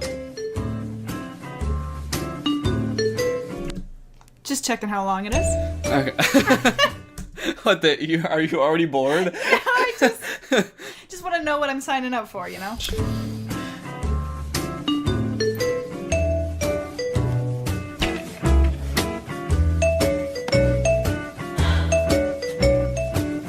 So he opens up the DVD case, and it's not the DVD that he wanted. And he goes... Right.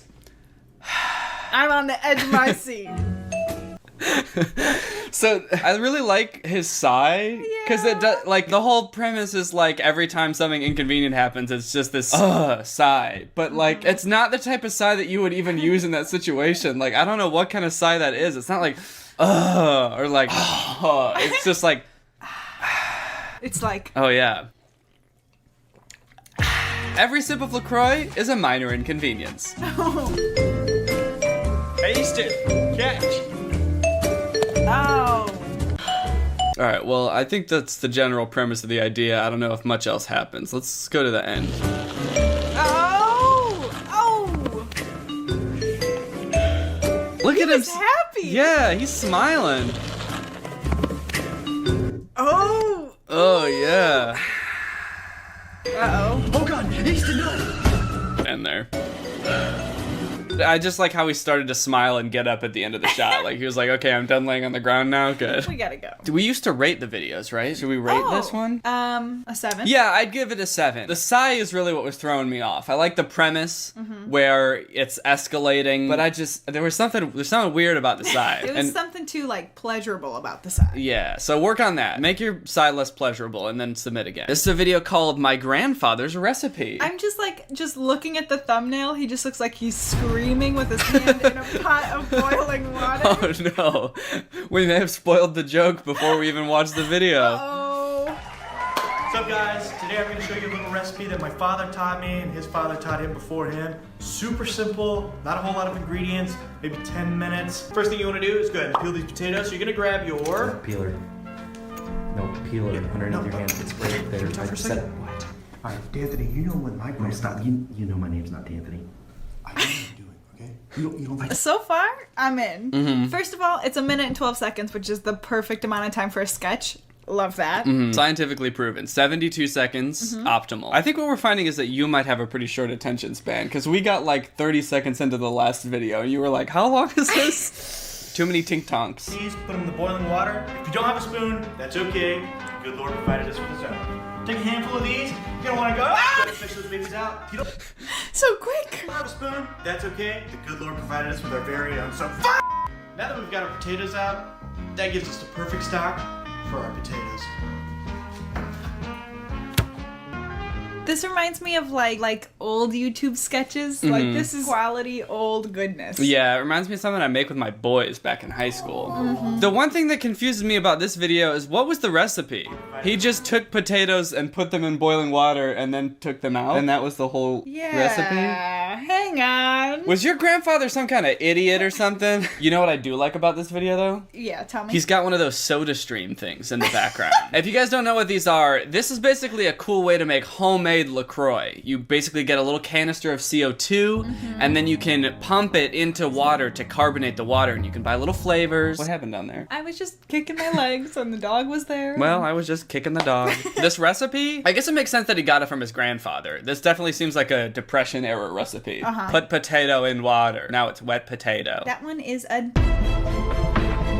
8.99. Ooh, I like the title of this one. This title right here is gonna get a 10 out of 10. What? I like the title. Pineapple Man Stops a Robber? Yeah, it's got like character, you know? Okay. So we're starting it, and the first thing I'm noticing is that it is 5 minutes long. So you're not going to want to watch the whole thing? Is that what you're saying? I'm gonna watch it. I'm just saying that might factor into its score. One day in an ordinary neighborhood. Oh no! A robber!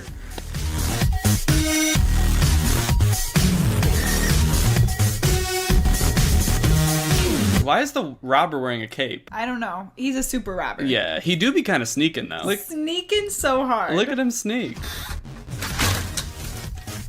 I know who to call. When you're in trouble, you know who to call. There's one superhero who's better. Did you sing this? Huh? Did you sing this? That doesn't sound like my voice. Okay. No, what the fuck? When you're in trouble, you know who to call. There's one superhero who's better than him all, Pineapple Man. What makes him Pineapple Man? He just has a pineapple on his shirt? Yeah. Okay. I'm curious to see if he has any like pineapple powers or what is like. What would a pineapple power be? To make your mouth hurt? Yeah.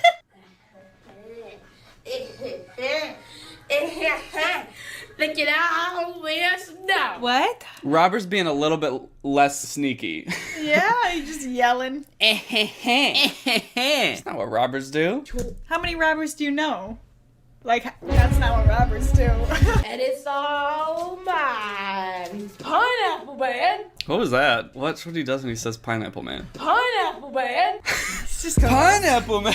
What the fuck? Didn't know you'd be up here looking so good. Yeah. I'm here to stop you, evildoer. You'll never catch me. No.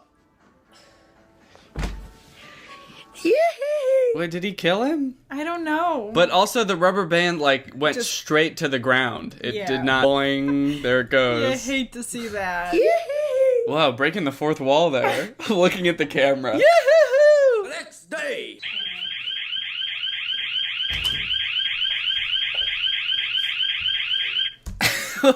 I feel like whoever directed this video didn't tell him how we were supposed to react to that, and so he was just like trying out everything. He was like, Is this good? Stop right there, evildoer. What are you gonna do? I'm gonna fight crime. That's what I'm going to do. Guess you haven't seen my superpower yet.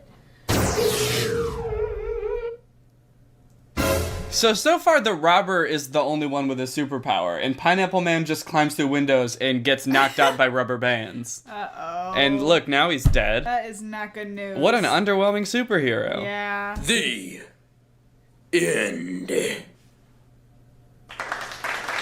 Bloopers. Wait. Huh? It's called Pineapple Man Stops Robber. Pineapple Man Stopped No Robber. The thing I've got an issue with is that this video is 5 minutes long, and the actual video is only 2 minutes long, and the rest is gonna be bloopers apparently. What are we gonna rate this one? They had costumes. Like a 5. Here, have some chaos to look at, this person says. People just moving TV. It's a bit. It's just a bit, don't worry. I like that. Like, this is a theme for these videos. People Yeah. had to tell you it's not real. It's just a joke. Please don't be offended by this. This one's got, like, production quality. Yeah, I guess they made this recently. Oh. It's got 500 views. That is all. Man, I can't believe Mr. Mills let us get this TV for him. I know, right? It's 4K, but wait, you gotta make sure not to drop it. It's expensive. Yeah, and it's also raining. Yeah. Oh! You were supposed to hold it! Mills!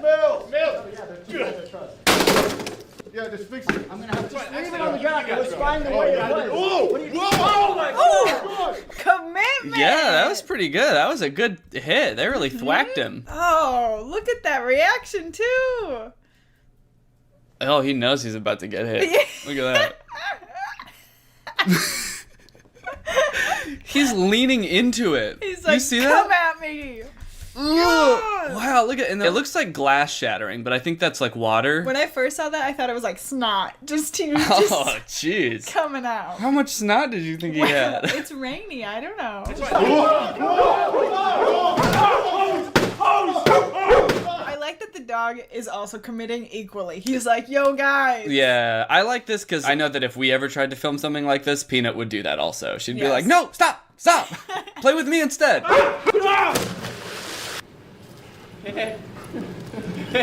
That'll be 250. Sir, your hand is on fire. All right, I like that video. That was good. Good commitment, good joke, good destruction of a TV, and good dog. 10 out of 10 dog. Good dog. Yeah. Okay, this channel is Topographical Gang. Click. Good Click job. on it. Oh, click? Yeah, let's click on it. Voice activated computer. Click. You want to watch another one of their videos or what? Yeah, let's do delivering pizza in Houston. Augusto's hot and ready pizza. We keep it baked. Can I take your order? Yes. Can I get a large pepperoni pizza, please? Large pepperoni pizza. That's for carryout. That'll be $8.99. Oh, can I get it for delivery, actually? What? Yeah. So this, I believe, is because there was a giant storm in Houston during this time. So it's less topical now than it was in September. But that is the background for this video. There's a tropical storm outside. Yeah, that's why I want it delivered. Really? Yeah, see you in 30 minutes. Bye. Listen, that guy's sigh was a peak inconvenient sigh. Oh, yeah, that was good. I was going to say, can you do that? Can you just be like, no, you are going to deliver it. Goodbye. And if you hang up before they say anything, then they just have to deliver it.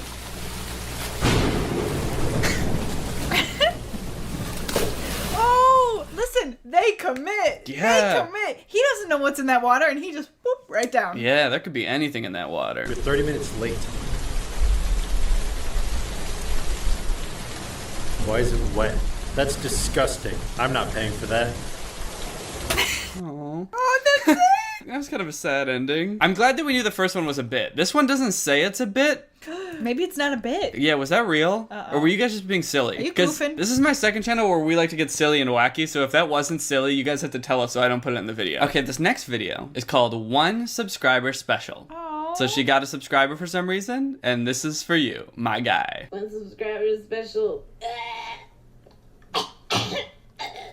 Listen. And that was the whole video. Now she's got 6. Oh shit, she's got 6 subscribers. Also, did she have a video before that? Like, how did she get the 1 subscriber? Yeah, that's a good question too. Let's go to her channel and check it Yeah. out, because I want to see if she's got another. Oh, yeah, she's got a 5 subscriber special. Okay, but she didn't have any videos before then. Who subscribed? Well, now she's got 5, so let's check it out.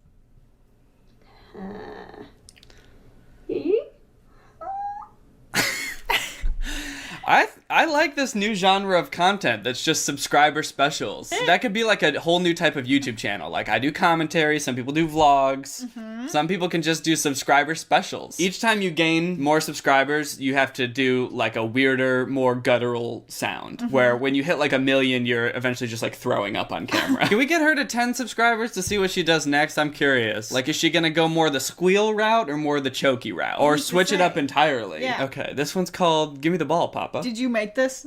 Did you make this? No, Okay. but I will say we play Mario Party. We really like Mario Party, and I do recognize this is a game from Mario Party. So it's probably gonna get a 10 out of 10 if it's a good Mario Party meme. Start.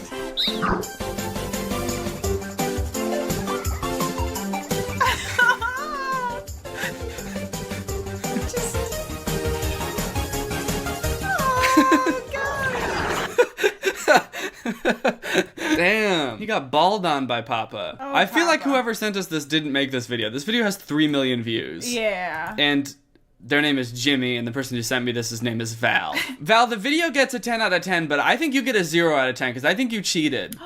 Anyway, that's enough videos, I would say. Can I give like an award? Can we give an award? Oh, sure. What should the award be called? The Golden LaCroix Award.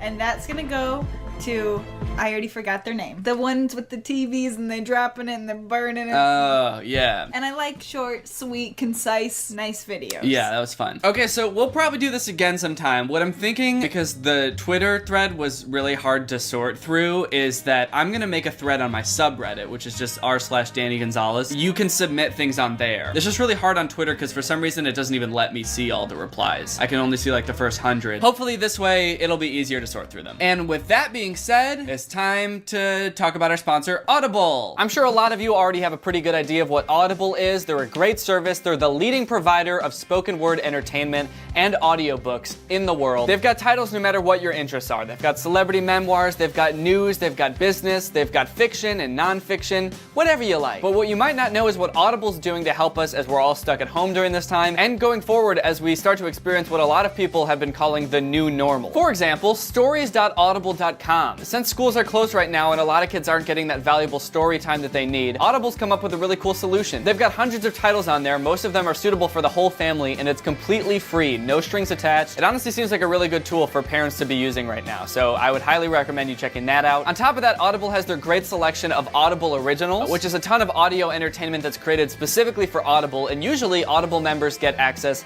to 2 of these titles per month. But now, since we've got so much more free time, Audible is giving all of its members unlimited access to the Audible Originals. So go ahead. Listen to your heart's content. I've always kind of wanted to get into reading Stephen King books, but I've been intimidated because they're so long. But Audible's got lots of Stephen King books, and I just started listening to it, and it's been great so far. Lately, since I haven't been going to the gym, I've just been going for runs outside in nature. And I don't know about you guys, but when I run, I get out of breath, and I get sweaty, and it hurts. And a great way to occupy your mind from that is by listening to an audiobook. Guaranteed, my dude. So if you need a little escape or you just want to spice up your life a little bit, visit audible.com/furious or text Furious to 500-500 because this is my second channel, Too Danny, Too Furious. I am Danny, and I am furious. I love Audible. I think they're great. I use them myself. I really think you guys would enjoy them too. So thanks for checking out Audible, and thank you to Okay, that's the end. He is a social media megastar. His name is Jake Paul. Team 10 is without a doubt the biggest sensation sweeping the net right now. With their outrageous stunts and larger-than-life personalities, they are taking the web by storm, quickly becoming household names. This video was originally going to be about our attempt to join Team 10 in an effort to stay relevant and earn lots of money. But through our journey, we realized something was terribly wrong with Team 10, and the topic of this video took a sinister turn. This is the Crompton Project. What's up, man? Yo. So you said you wanted to talk about something? Yeah, this is actually it. You've heard about this, right? Is that Jake Paul? Yeah. Jake Paul's right there. Yeah, he used to be a Viner or whatever. Yeah, handsome guy. So they got this like Team 10 thing. Look how much money Jake Paul is making off of it. Like his estimated monthly earnings are like 1.9 mil. Holy like, shit. Even if at the low end, that's $100,000 a month. Wait, so this Team 10 thing, it's like a group or what? I guess it's like a team, like a squad, like a YouTube squad. Okay, why did you call me over here? I want to join it. I want to be making that much money. What do you mean join it? You can't just join, can you? Yeah. Wait, you could just apply for Team 10 on their website? Yeah, join Team 10. Well, they must get like hundreds of applications a second, right? Yeah, that's a good point. Well, it's worth a shot, I mean. So we decided to apply for Team 10 using the application conveniently posted on their website. But we quickly learned it wasn't going to be that easy. Waiting for a response became too much to handle. No response? Nothing yet. How long has it been? It's been like 20 minutes. Okay. I'm sure they're like getting an influx. Yeah. Probably. That makes sense. Show you that my grandpa's in this book? Nothing yet. Are you getting kind of worried, or? They must be taking a day off or something, because like... It's a weekend. I mean, we're definitely a shoo-in, right? I wish there was something else we could do besides just applying online. Yeah. I mean, you said online, what if we tweeted at them or like DM them? There's no way they'll respond to that, dude. They probably get like millions of tweets a day. Do you think they have like a fax number? We could like fax them something, or? Oh man, it's not like we can just like go to their house or something. They all live, because they all live in that house. But it's not like we could just Google where they live. Right. I just Googled it and I found their address. What?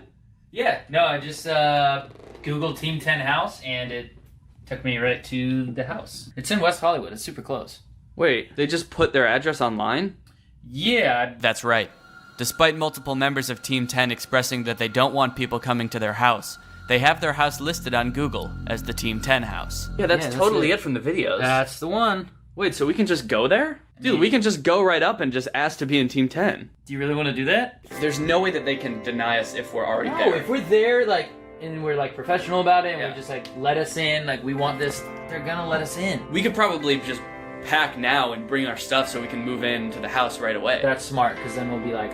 And that'll show initiative, it'll show that we're like professional. Absolutely, let's do it. Alright, let's go. Alright. It was the perfect opportunity. If we showed up with resumes in our hands and all our belongings on our back, ready to move in, there was no way they could turn us away.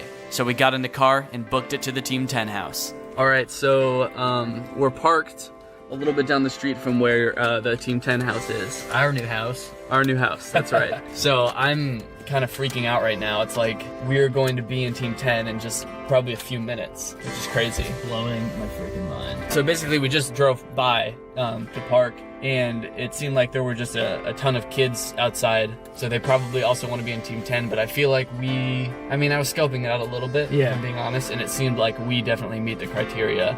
Absolutely. More than anybody else out there. I mean, we're both wearing like cool shoes and like you brought your sunglasses, right? Yeah, I do have my sunglasses. You wanna go do this? Of course I want to freaking do this, dude. Who the hell are flipping you? All right, Let's man. do it. Let's do it. Let me turn off my Prius. Dude, are all these people in line? Yeah, I think they're all applying, dude. To join? Competition. Yeah. Well, it looks like nobody else has resumes. Yeah. Okay. Oh, I left ours in the car. I'm probably just gonna pick out my room. I'll just call that one. Yeah. Yeah. Do you see help written on the window there? Yeah, what the hell? That says help, right? Yeah. That's weird. Hey, are you guys applying to be in Team 10 too? Yeah, I am. I have my resume in the car and everything. Yeah. Shoot, dude, they have resumes. You guys can leave. We're probably gonna get in. Yeah. Do you think it helps that I'm like a little bit taller? Are you? On my tippy toes? Maybe. Okay, I'm definitely taller than maybe them. I'll wear heels. They're looking for younger kids, I'm pretty sure. Really? Yeah, for kids like me. Like how young? Like 14, you 13. know? That makes sense though, because if they're younger, they have them for longer. Yeah, I don't like this, You guys dude. need to be more prepared. Yeah. You guys just didn't come prepared. Resumes. We took like 20 minutes to think about this. Dude, I prepared. You guys didn't. You guys just gotta be ready. We were starting to feel a little unprepared, to say the least. These kids seemed to have it all figured out, and we realized that we hadn't done any research aside from Googling how much money Jake Paul makes. But just then, Nick Crompton, one of Team 10's most iconic figures, graced us with his presence. Oh, it's Nick Crompton! At first, Brendan and I were sure that he was coming out because he saw us and immediately wanted to induct us into his squad, but it turned out he was just going for a Saturday stroll through Hollywood. It was 95 degrees that day, and he was wearing black pants and a denim jacket. So how long have you guys been here? We've been here for quite a few hours now. And has anyone come outside? Only Nick Crompton, dude. He's the only one. Yeah, it's the only one that ever No comes one out. else. Really? It's really, yeah. That's weird, right? Yeah, like is England really his city? I mean, like... I don't know. See, I was doing some research on that, and England is actually a city in Arkansas. Oh, okay. Oh, he might, yeah. So he might be from Arkansas. Yeah, I'm starting to think that the accent might be fake. Yeah, look, the door up there is like all tied shut, and the windows are all blacked out. That's kind of weird. Yeah, that must be like their room where they keep all of them. That must be the banging we heard earlier this morning. This is not good, dude. You heard banging on the door this morning? Been here 8 hours. Yeah, we were banging on the window, yeah. Yeah, we've been here for a while. 8 hours. And then you heard people like banging on the door. Yeah. Were they screaming? Yeah. I don't think that went very well, do you? No, it didn't go very well. We sort of asked around and eventually realized we're really unprepared for this. Like, stupid unprepared. I don't know. I feel like at this point we should just go back and reevaluate, right? Yeah, absolutely. I think like we just need to do more research or something because we obviously we're not prepared. We have no clue what we're getting into. All right, well, let's go. Who the hell are flipping we? So we went our separate ways to reflect on the day and do some more research on Jake Paul's dream team. But the more I dug, the more worried I became that something very wrong was going on. So I went back to Brendan's to show him what I found. We need to sit down and watch some of Jake Paul's vlogs. Because I've, something really weird is going on. What do you mean? Just, pull up his most recent vlog. I already set it to my favorites, so just go to my favorites right here. You set his most recent vlog to your favorites? Yeah. Okay, so this one here? Yeah. Okay, so go like right there and pause. Can you zoom in at all? Yeah. Okay. Dude. Wait. Nick is in the background. Why? Remember Nick Crompton? Yeah, the English City guy. Yeah. What is he doing just like lurking like that? I don't know, dude, but he's like that in like 20 other vlogs. Like every single vlog, in almost every shot, like Nick Crompton is there. Holy shit, he's in this one too. And he's always like hiding. It seemed like Nick Crompton was always around, watching every shot of every vlog, as if he was in charge and not Jake, as they would have you believe. He's like lurking over them, making sure that they're doing everything. I watched the video that Alyssa Violet made, you know, the girl that used to date Jake Paul. Yeah, I love her. And she was saying how like strict the rules in the house were. Like they have to be up at a certain time every day. He's like always there watching them. I always have gotten that vibe just watching him. Like, so you're saying that like maybe this guy's like forcing them to stay there and he's just making like Jake look bad? I feel like he's holding them captive to make money off them. It made complete sense. Help written on the window, banging on the doors and screams coming from inside. And Nick being the only one to ever leave the house. He was holding Team 10 captive and forcing them to make content that would make him look cool and make him a millionaire. Dude, this is freaking me out. It's like, we were just there. Like that could be us stuck in that house. Okay, so all that is weird, right? Now I want you to watch some of the footage that we shot earlier. Okay? Dude, you're freaking me out. So go to that shot right there. And skip for like halfway through it. All right, well, let's go. Who the hell is Who? What the fuck? Look, dude. It's like he knew we were coming. He's looking straight into the fucking lens. He's like always there. I don't know what we can do because now I feel like he's holding these kids captive. I mean, we gotta help or something. Just call the police, or I guess we don't really have enough evidence. I don't know how to handle something like this. Dude, honestly, I'm just like, at this point, I'm glad that we didn't get accepted. Honestly, I'm glad we're not in that house. Yeah. I'm glad we're not in that house. The evidence was sparse, but something was definitely wrong. What else could explain this group of hot young 20-year-olds hanging out with this random guy from Britain? That is, if he even is from the real England. And why would Nick want to hold these kids captive? Is he just in it for the money? Or could he be a pawn in some government experiment, testing chemicals on them to reduce brain power? I wouldn't crawl up there. Why? Cloning kids to maximize content production, or conducting an experiment to see how unlikable someone can be while still making millions of dollars. We may never know, but we can't let this happen anymore. We have to take a stand and continue investigating, because all of the— we just got accepted. Wait, what? We made it. We're gonna be rich. We're Team 10. It's every day, bro, with the Disney Channel flow. 5 mil on YouTube in 6 months, never done before.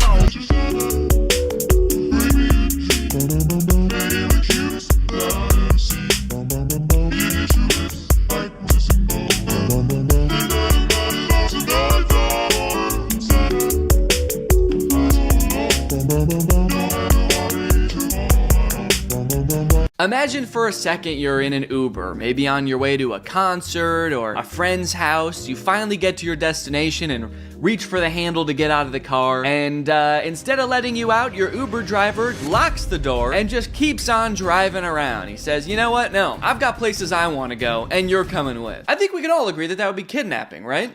That's kidnapping? Well, that is apparently exactly what happened to this man, but instead of being kidnapped by the driver, he was kidnapped by the car itself. I can't get out the car. Has this been hacked? What's going on? I feel like I'm in the movies. I'm in a Waymo car. Connected to rider support.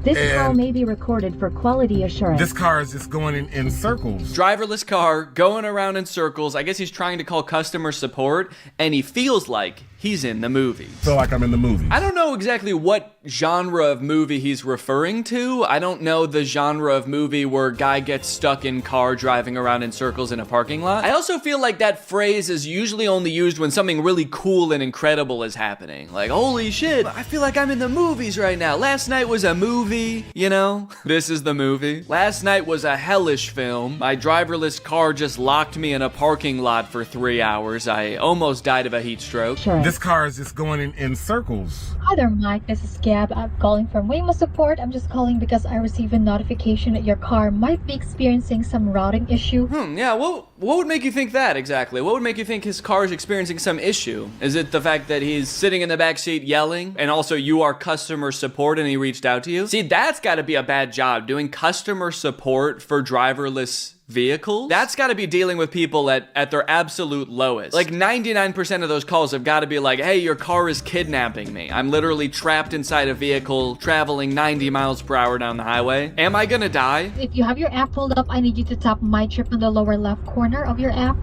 Can't you just do it? You should be able to handle it. Take over the car. You don't need my phone. I don't have an option to control the car. Oh my God. She doesn't have an option. What? Hold on. I always assumed that, because I've seen these Waymo self-driving cars before, I always assumed they must have some kind of like way to override and take over in case something goes wrong. She can't just park the car. So the only way to do it is he has to do it in his app. If you have your app pulled up, I need you to tap My Trip in the lower left corner of your app. But what if something happened to his phone or something? What if his phone died or he lost it? She's like, I'm so sorry. I unfortunately can't do anything to access the car. Your two options are either the app, or if you've lost your phone, you're just gonna have to plead to the car itself. The car has built-in microphones and we're beta testing empathy. So if you beg hard enough, it might pull over. Well, can you stop this car? I am trying My to pull goodness. it over right now. Apologies. Were you trying to pull it over? I thought you couldn't. Suddenly he sees the customer service person outside of the windshield of the car like, I'm trying right now to pull it over, sir. I'm laying in front of the car, sir. That is such a harrowing experience. I know those Waymo cars are like very limited in their capabilities. They are only in a few cities, and you're definitely like beta testing software that is not ready for prime time. They should really have better precautions in place to stop the car. Why did it take her so long? Eventually it did seem like she was able to stop it, but it seemed like she didn't know that she could at first. I don't know, she had to hack into the mainframe and figure out a way herself to do it because there's not a feature to do that. That's scary, man. So here is apparently an interview with that man. Now, do you sometimes feel that in life you're going round and round in circles? Well, for one man, that feeling became a reality. That's such a specific feeling. Do you ever feel like you're going round and round in circles? I mean, I guess I do feel like sometimes I'm, not getting anything done in life. I don't really feel like that's the same feeling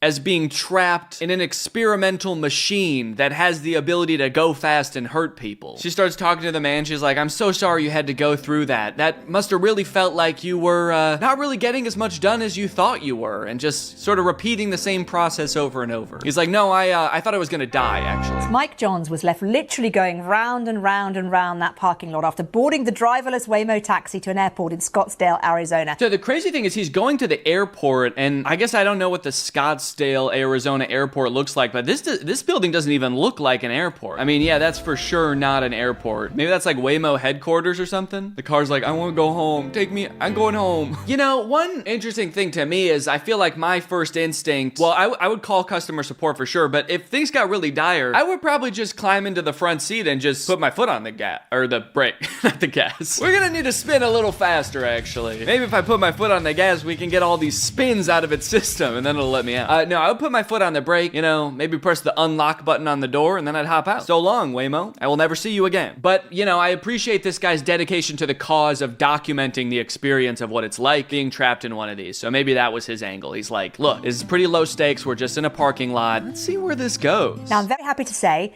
he's not still there. He's out of the car. He's not as dizzy as he was. Don't worry, he's not still there. That'd be crazy. It cuts to the interview with him, and he's just a skeleton in the backseat. They're like, what? So what's it like being in there, huh? You still dead? So loop number one was just like, all right, that's strange. Loop number two, it became concerning what's going on. By the time we got to loop number three, I'm somewhere between thinking somebody's pulling a prank. I love this sort of play-by-play, loop-by-loop he's doing. Loop number one, didn't think anything of it. Loop number two, started to get a little concerned. Loop number three, is the rest of this video just him describing each loop? Click the end of it. Loop number 457, I had vomited. I was trying to claw the windows open. Did he say loop number three, he thought someone was pulling a prank? Loop number three, I'm somewhere between thinking somebody's pulling a prank. Not to be that guy, but I feel like, well, first off, why would someone be pulling a prank on you using a driverless car? But also, I feel like it would take me a couple more loops than that to think someone was pulling a prank. The car goes around a circle 3 times. You're like, all right, who is this? Who's behind this? Bob, is that you in the back seat? My old buddy Bob. Loop number 3, I was concerned. Loop number 2, I was certain that I was on punked. Mind-boggling, but by the next loop,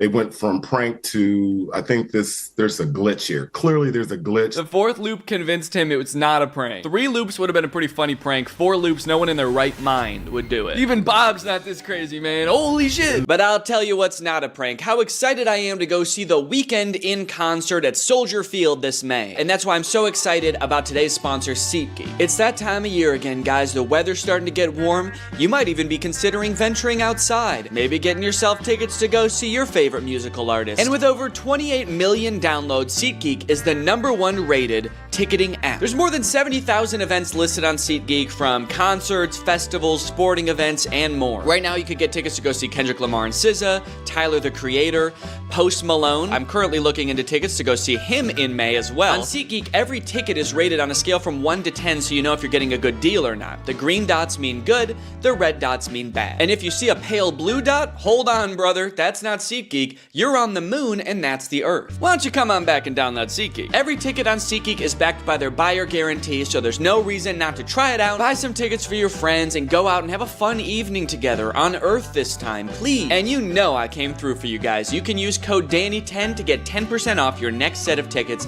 from SeatGeek. That's 10% off tickets with promo code DANNY10. Make sure you click the link in the description to download the app and have the promo code automatically added to your account. That way you can use it later. Thank you, SeatGeek, for sponsoring this video. Thank you to you guys for checking out SeatGeek. Now let's get back to the video. The voice came on, and when the voice came on, they knew that there was a problem and was working with me to try to fix it. Oh, so did he not actually even contact customer support? Maybe they called him because they got a little bloop on the radar, noticing that one of their cars was going haywire? Clearly there's a glitch that's happening. Then the voice came on. The voice came on, and the voice started screaming, "What the fuck did you do? What did you do to our car? You broke our car!" That is kind of crazy that he got in, did nothing. The car started malfunctioning, and then they called him to be like, "You gotta fix it in the app. You gotta get on that app and fix it, man. We don't know what to do." How did you feel going round in circles? Surely you were like, ugh. Yes, I didn't like that at all. The nauseated feeling, no, not cool at all. And so the nauseating feeling, not to mention the feeling that the robots are taking over, it's definitely not a good way to feel. Has it put you off driverless cars? It's put me off. I still am supportive of autonomous vehicles. We have work to do. And the message that I would say for your listeners in the audience is that we're all a part of this human experiment. Look, I mean, it's one thing to be like, I'm all in favor of a hypothetical future where we have driverless vehicles. I mean, that does sound nice in theory, you know, maybe that would fix a lot of traffic issues, maybe that would fix a lot of car accident issues in some far off future. Also, you know, public transit fixes all of those issues too. But if we're focused on cars and we want to do car mode, in theory, that would be great, you know, but it's another thing to be like, okay, now we need people to test it. We don't know if it works yet. Will you get in there and take it for a spin? Maybe 2 or 3. So yeah, I don't know where the threshold is of like a technology that is useful enough to, you know, inconvenience / maim people in the meantime while we're getting the technology ready. It's tough to say where that threshold really lies. A tech bro got trapped in a self-driving car that wouldn't stop circling a parking lot. Mike Jones is an LA-based tech entrepreneur whose own website says he is focused on the humanizing technology into everyday life in the future of work. Okay, that's a crazy sentence. I don't know what that meant. Does that even make sense? He's focused on the humanizing technology into everyday life in the future of work. Okay, so I can't tell if that means he likes self-driving cars or not. Pointing out the fact that he's a tech bro in the title is kind of interesting. It does almost make it sound like victim blaming. They're like, this tech bro got what he asked for, basically. Careful what you wish for, tech bro. Man designing dystopian future gets dystopian future. It's like, okay, he didn't design the car, man. He doesn't even work on that kind of stuff. He focuses on humanizing technology into the everyday life in the future of work. If that sentence looked a little wonky to you, it did. It's because it comes from a larger paragraph that feels like it was written by AI. Got it. Mike, an AI enthusiast, was basically kidnapped by a Waymo driverless car as it was driving him to the airport. Okay, so now I'm understanding the mocking tone a little bit more. They're like, this guy who loves AI'd a little bit too close to the sun. Yeah, the car, I guess, basically did drive him into the everyday life in the future of work. This past, sorry? What is this ad? Forever Spin. I'm getting an ad for a spinning top? Now I gotta click on this dumbass ad. What is this? What the fuck is this? Quality spinning tops. Okay, yeah, it is. It for sure is just a spinning top.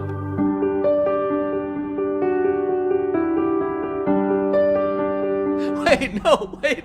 This is on an ad for a guy who couldn't stop spinning in a driverless car. The ad is like, oh, you like spinning forever?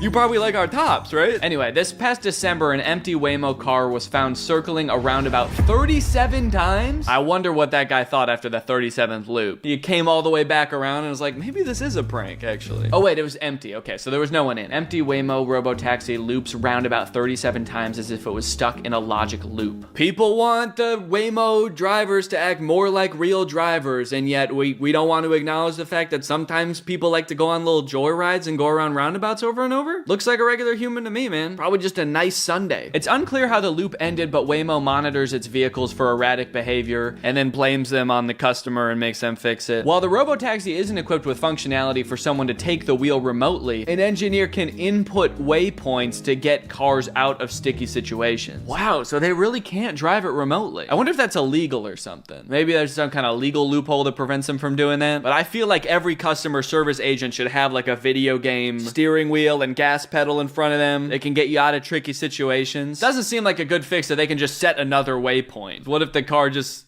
finds another roundabout on the way? It seems like they have a thing for going in circles, though. I'll give them that. There's another spinning top. You know, they do have some nice, great selections, I guess, as far as spinning tops go. At a certain point, you have to wonder if replacing the human Uber, Lyft, cab driver with an AI-powered autonomous vehicle that occasionally loses its mind and starts spinning in circles for no apparent reason was the best choice. I mean, to be fair, I've had some crazy Uber drivers too, man. Now, obviously, there's a much broader question of whether we want to get rid of all people who do anything ever in favor of robots to do all of our jobs for us. I think right now, a lot of the tech world is acting very anti-socially, as if we don't want to interact with other people. You know, sometimes interacting with other people is great. We're a social species. We like to chat, make friends, have family, support others. So it is a little concerning that it seems like the entire technology industry has forgotten that and is like, how the fuck do we get rid of all these people, man? Okay, our cars might spin around in circles and make you throw up, but at least you're not supporting a real living human being that has a job here. Now we must pose the question, would you ride in a self-driving car? Surveys say most Americans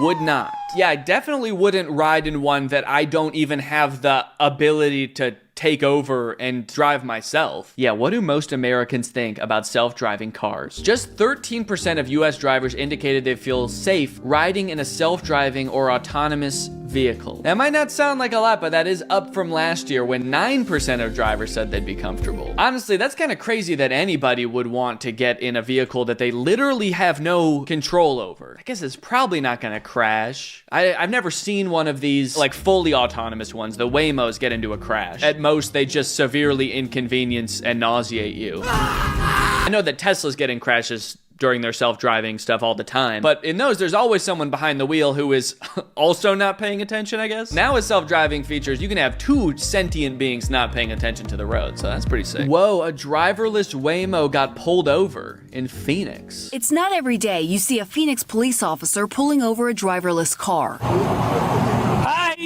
Who's he talking to? Was he talking to customer service, or is there a person in the back? Yeah, I wonder if he can talk to customer service. He's like, excuse me, you were speeding, and also you hit 3 kids. Can you stop? The customer support is like, no, we actually can't do it. Can you go in your app and do it? In the westbound lanes.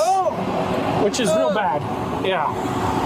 And then, so I light it up, and then it takes off through the intersection. Whoa, wait, he just said he turned on his lights and it sped off? So I light it up, and then it takes off through the intersection. If I'm going down, I'm taking other people with me. Waymo cars can be seen throughout the city, driving safely and behaving civilly. Erratic driving is not completely out of the question. Now the Waymo is tailing this person. That's crazy. It was making a right onto Washington.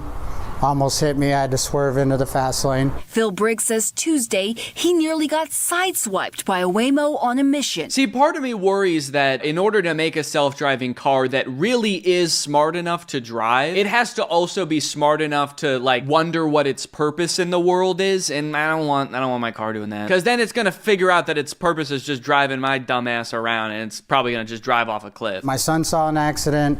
We've seen them dead in the water in the middle of the intersection. Okay, so I guess they have gotten in crashes. I feel like I've never seen that on the news, a Waymo car getting in a crash. Robotaxis, mostly Waymo, are giving 1.3 million rides per month. Why? Why won't they leave us alone? I really try to be like an optimist about technology. I think a lot of new technology is so cool, and like I said, like I could get on board with a future where we have driverless cars. Like that's a cool idea. But right now, where the world stands, where like AI tools seem to be ruining the internet in so many different ways. It's ruining Google, it's ruining like YouTube comments, and then also like it's hard to be optimistic about the frontier of driverless technology when you have videos like this. Anyway, maybe a little bit too existential for a video about a guy spinning around in a car over and over. But I don't know, I just wanted to vent. Anyway, I hope you enjoyed this video. I thought it was kind of silly, honestly.